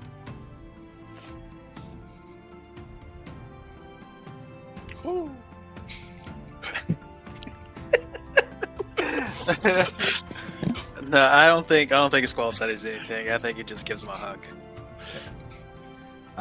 He gives you a otter hug back and kind of wraps around your neck. I'm not leaving your side again for quite some time. Please do not ask me to. I won't. They didn't even feed me. The savages. I think I have fish on me. I was hoping you'd say that. Fantastic.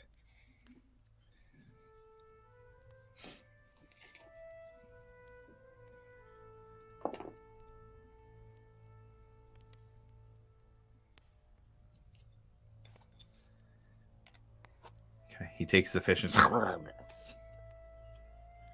I overheard them saying they were trying to break the watch. This was the first of their plans.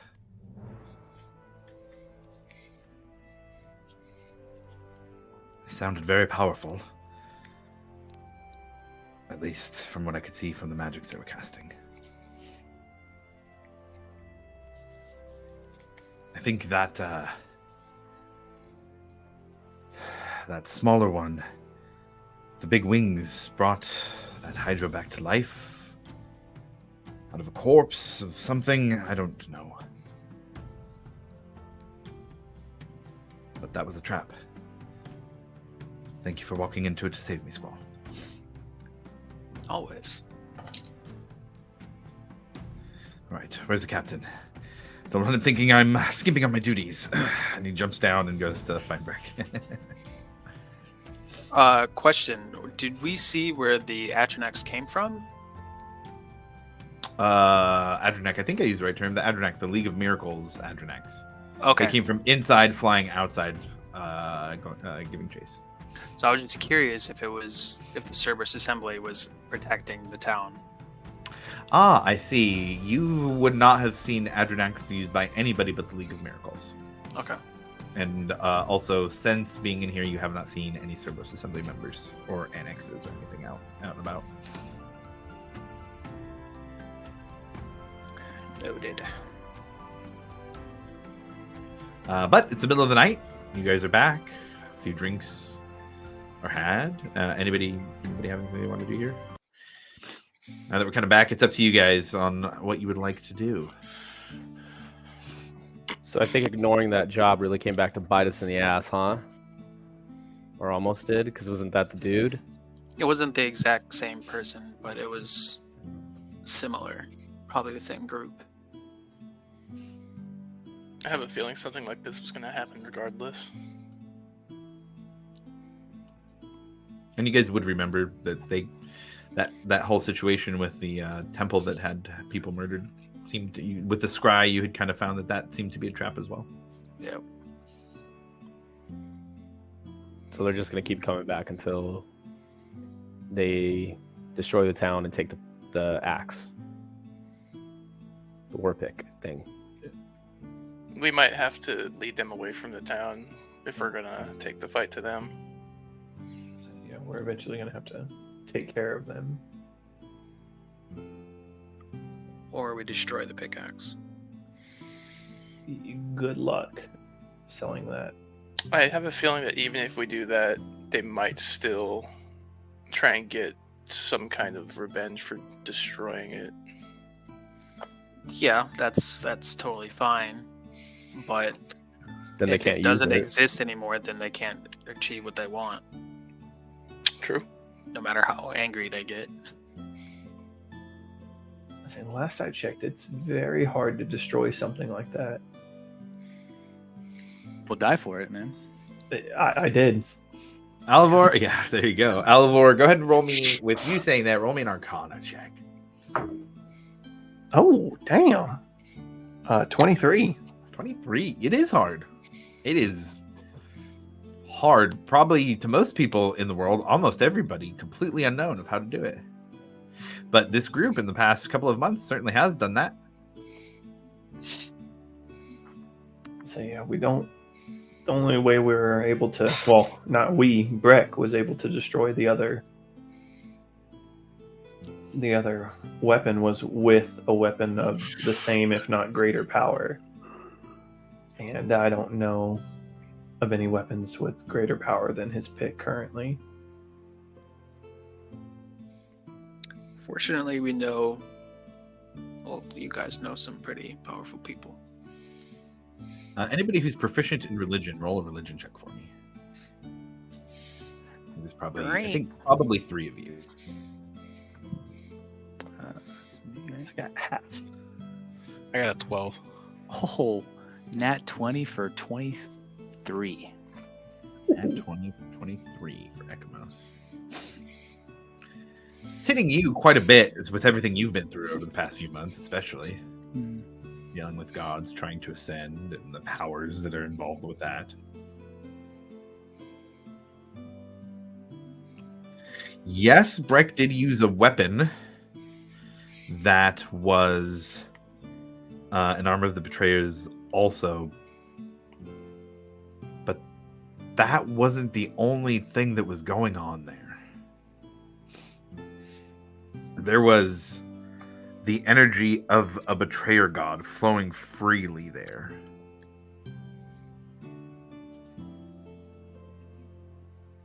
And when Breck's weapon, when the war pick was placed into that fire, it enhanced it.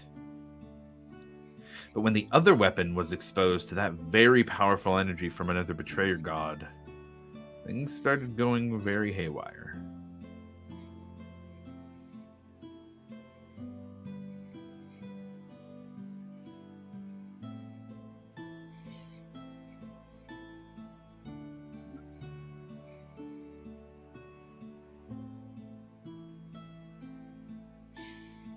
You get the thought just for a second, perhaps it's not another weapon on its own. Perhaps it's the energy from another god. The power from another god needed to destroy a weapon that was made from the will of a god.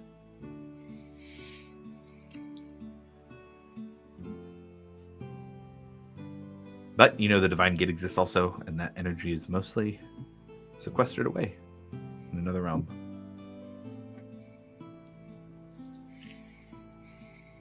For the most part, at least.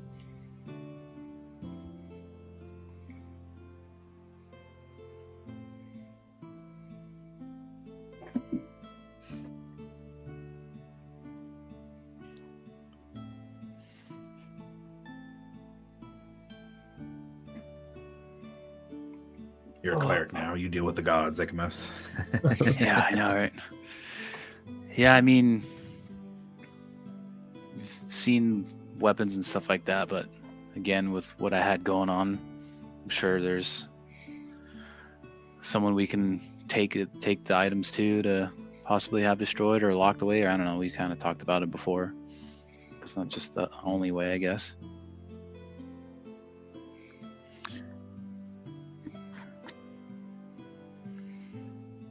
Hey Josh, does banish work on objects?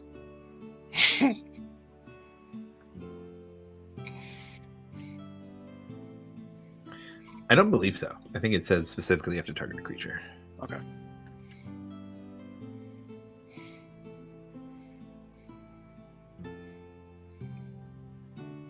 I think technically anything a creature is wearing or holding while they get banished, they carry.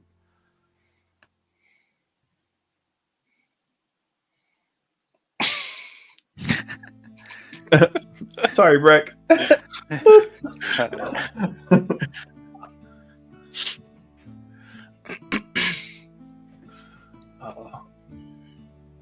Yeah, I don't see Breck parting with that weapon anytime soon.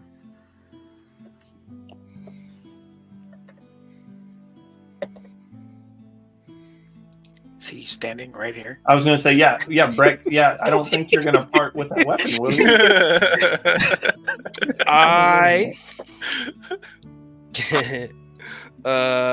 I can't tell you guys the plans for this weapon with it here.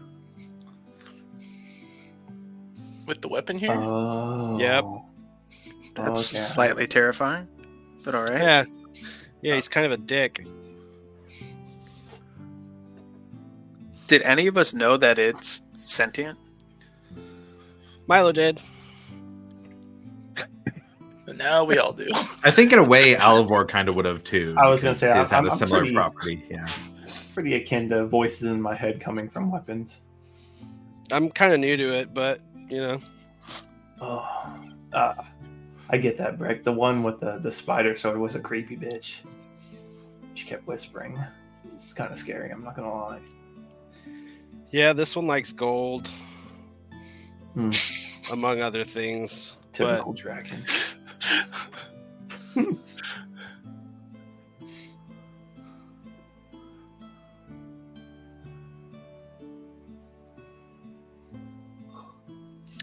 Josh, did those other temples ever set up shop? Yeah, there's some approved temples to the prime deities here, to the five that are allowed. Because if you guys remember, I did choose the Platinum Dragon. Oh, do you think? I mean, I feel like that'd be our best bet. Dragon v Dragon. Yeah, do I know enough to know that they're like mortal enemy? Oh, Yeah, that's not secret information at all. Yeah, Bahamut is the natural counter to Tiamat in terms of the duality of the two of them. Mm-hmm. so do any of you guys So I should just walk in worship there the with this? dragon? I don't know. I mean, do we really have anywhere else safe to put it? It's pretty safe on my hip. The only other safe not a place I point. could think was with Milo's But- mom. But the But point that's is, you said you couldn't talk here with it. I just can't talk about it here with it. Yeah. Can you write about it? Oh man, that's probably questionable. I'm just gonna look at it. Can you read?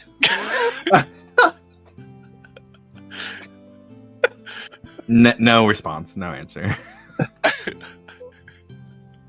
He's not feeling very talkative today.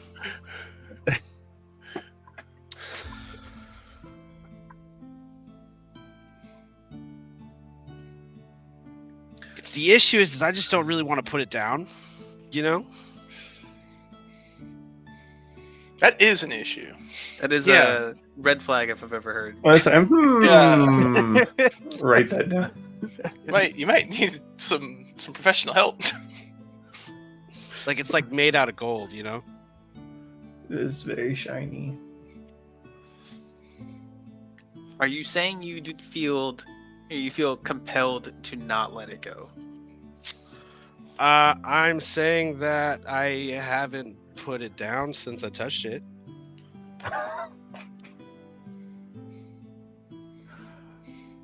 Yeah, well, we can address that later.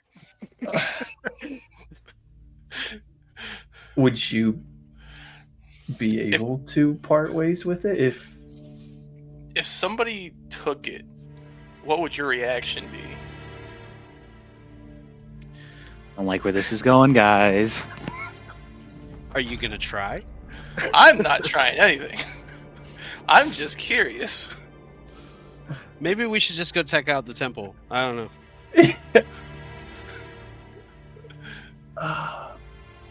Yeah.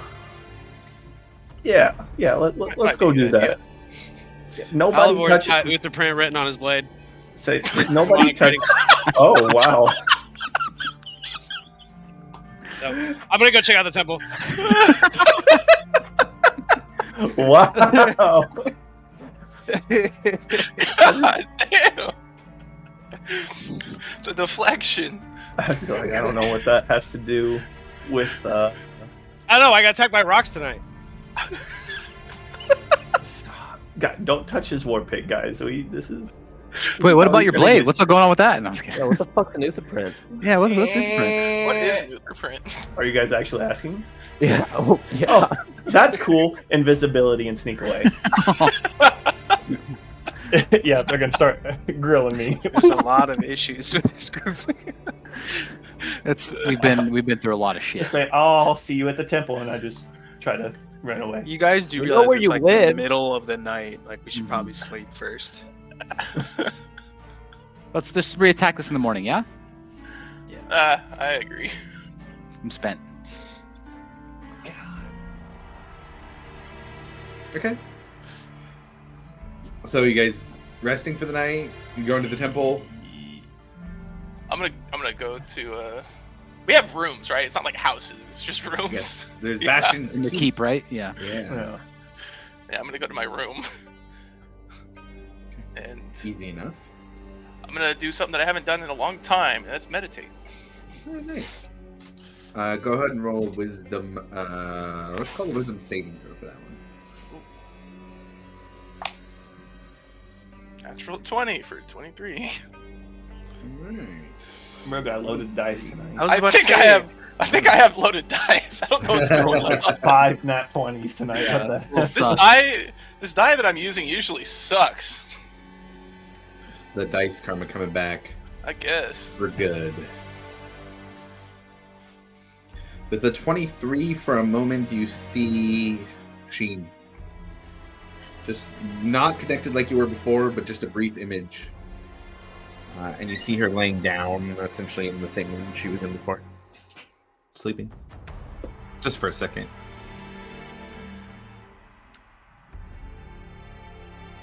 I'm just gonna stay there for like an hour. Okay. Got it. You do easy enough for you. It's kind of routine exercise at this point to help you keep control of your werebird forms to do that much intensive meditating.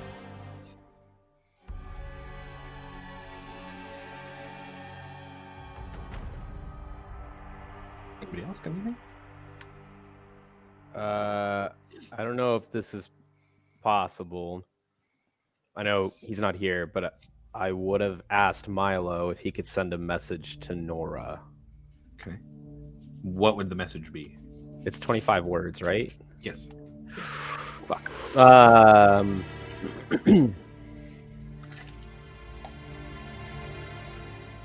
Gamble of time. Back at Hope's Bastion.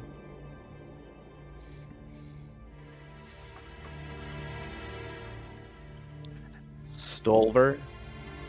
Alive. Malachi alive.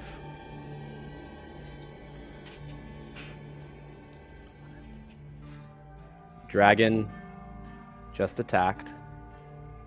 How many do I got left? You're at 14.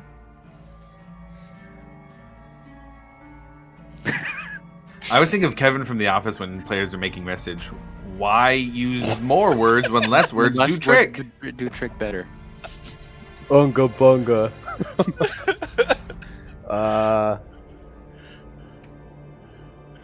9. Are you pooping? Pooping? I don't want to leave anything out.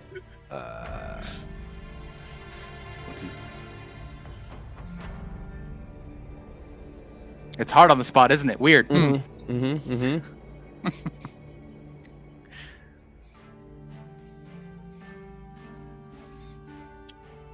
still mad about the brutes? Please tell me you're safe. That's it. Milo would get a response back, and he would communicate that she is safe, making her way to the Marquesian coast. Not Marquesian coast, sorry. The Clovis Concord. Port de Molly, Nicodranus area, where you're used to her being.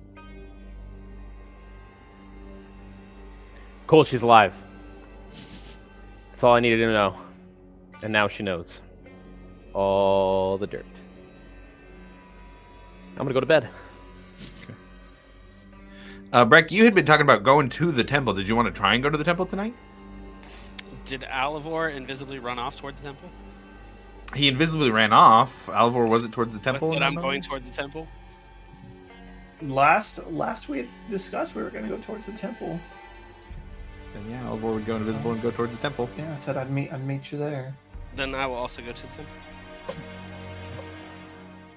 You guys go to the temple on the east side of town. It's a temple. It's not a grand temple by any means. It's a building. It's more than a tent at least. But there is a almost like a shield emblem. You've seen it before on Brotaurus, Topher Brotaurus, in Amon, the one-armed dragonborn, who you guys had talked with and found out about Milo and what was going on with him. And You easily recognize it as the symbol of the Platinum Dragon. The doors are closed currently. There are 2 double doors here. They are wooden, but they are carved with kind of dragon motifs. There is a dragon knocker. He's the head of a dragon with a ring in its mouth that you can knock if you'd like to.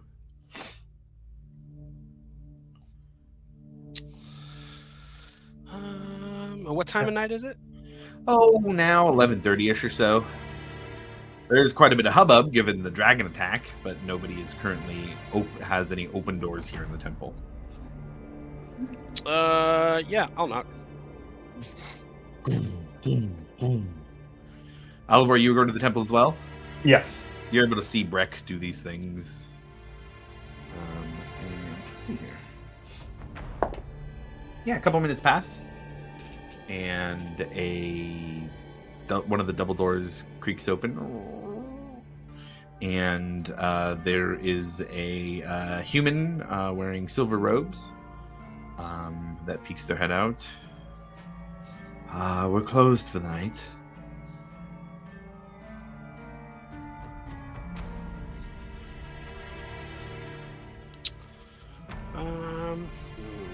Even to the War Master?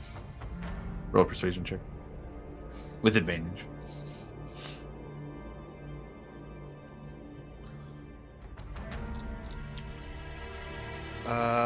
21. Forgive me, War Master. I did not recognize you without the light of the day. Come in. And opens the door for you, gestures you to come in. On the inside, it's a very modest temple. There are some pews on each side. It's stone. There is a large statue of a regal-looking silver dragon that is looking out, kind of wrapped around the front, which is circular at the front, but rectangular along the way. And it looks like there's doors that open on the side here, so it can be very open-aired, but currently it is not. And you see 4 different magically lit torches with a silver flame. I guess a platinum-colored flame would be the correct description of color here. Alivor, are you following in? Yeah. Yeah, give me a stealth check with advantage just to see how quiet you are here. Oh! 29. 29. Breck, I don't think your perception can even go that high with your wisdom mod. Is that No, correct? it's a -1. Yeah, it's a -1, so I'm not going to have you roll on that. It doesn't make much sense. But you can easily sneak in Alivor behind them. And Breck, you get let in. There's some side rooms as well, but it's a very modest temple here. What are you doing? I don't believe I caught your name. My name is Veritas.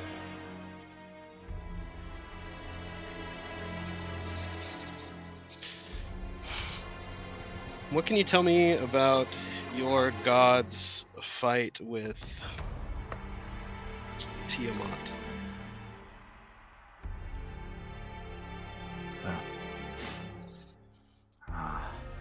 Tiamat, the mother of dragons, and Bahamut, the platinum dragon, are 2 sides of the same coin.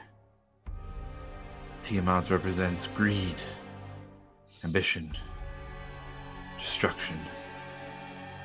Bahamut, the platinum dragon, is a protector, one who champions the strong, protects those who come to him for guidance.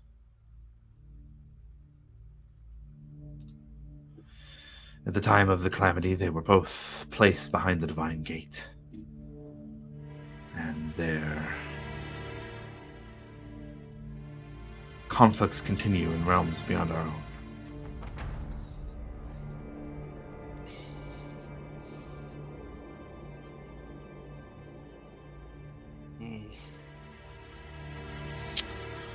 Are there any customs I should follow when offering a prayer?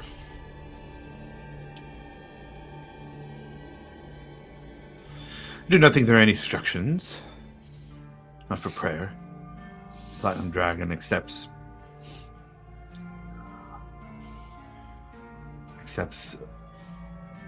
many forms of praise. Simply follow the tenets of Bahamut. Stand as a paragon of honor and justice. Smite evil wherever it is found, yet show compassion to those who have strayed from the path of righteousness. And defend the weak. Bring freedom to the persecuted and protect the ideals of justice and order. You could always celebrate on Embertide, Bahamut's holy day. But it's up to you how you wish to serve the Platinum Dragon. Service looks different for everyone.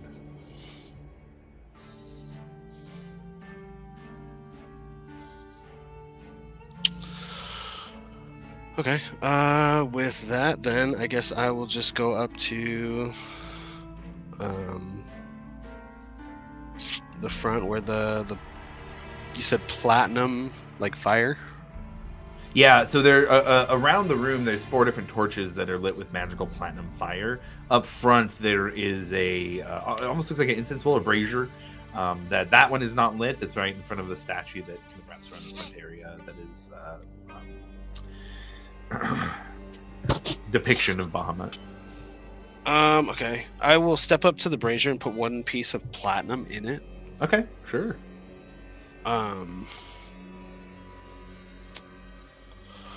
And then I'm going to just kind of get down on my knees, take the war pick, set it down in front of me,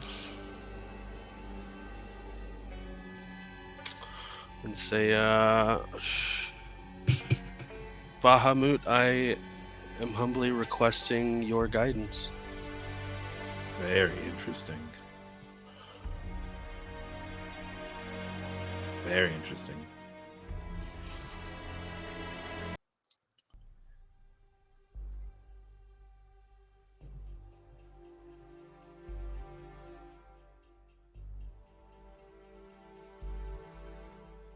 You feel almost this warbling as you place the pick down. Right, for just a second. Alivor, too. Both of you remember that almost conflict of divine energy from different gods hitting. It doesn't deal any damage, but it feels almost similar. Rek, go ahead and roll me a religion check with advantage here for this.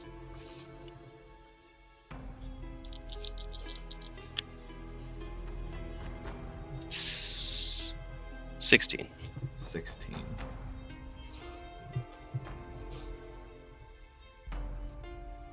You sit for 5 minutes, nothing. 10 minutes. The priest behind you. Is there anything that you need, or are you able to tend to your matters yourself, War Master?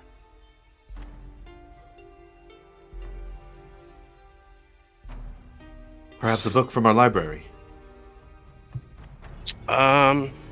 No, actually, if you could just continue to stand there, I would appreciate it. Understood. Please let me know if you need anything. 15 minutes pass. And at 20 minutes, a small flame begins to grow out of the piece of platinum that you put in. And you hear the priest kind of...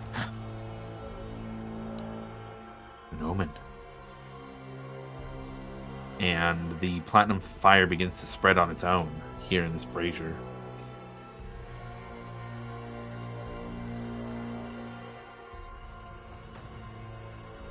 And as the flames flicker up, you see almost this outline of a platinum dragon's head.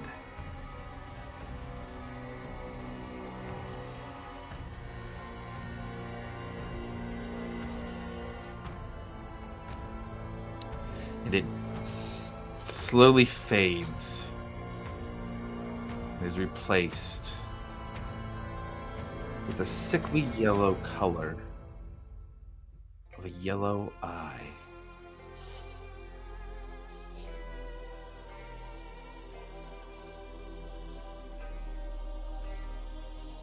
A yellow eye that you remember seeing in a dream, shared with Varric Florali.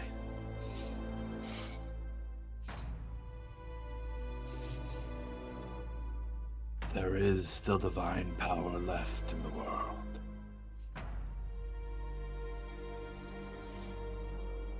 You hear the voice of the Platinum Dragon in your head, Brick.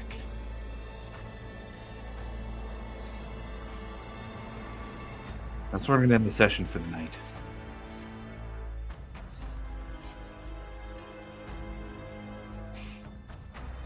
All right. So with that, thank you to the players. Great session, guys. Thank you for sticking in. You guys avoided a hell of a combat. Somebody would have died. I'm telling you, somebody would have died in that combat. Avoiding it was absolutely fantastic. So to everybody watching or catching the VOD afterwards, thank you for tuning in. We'll be back with back in a couple weeks for the next one.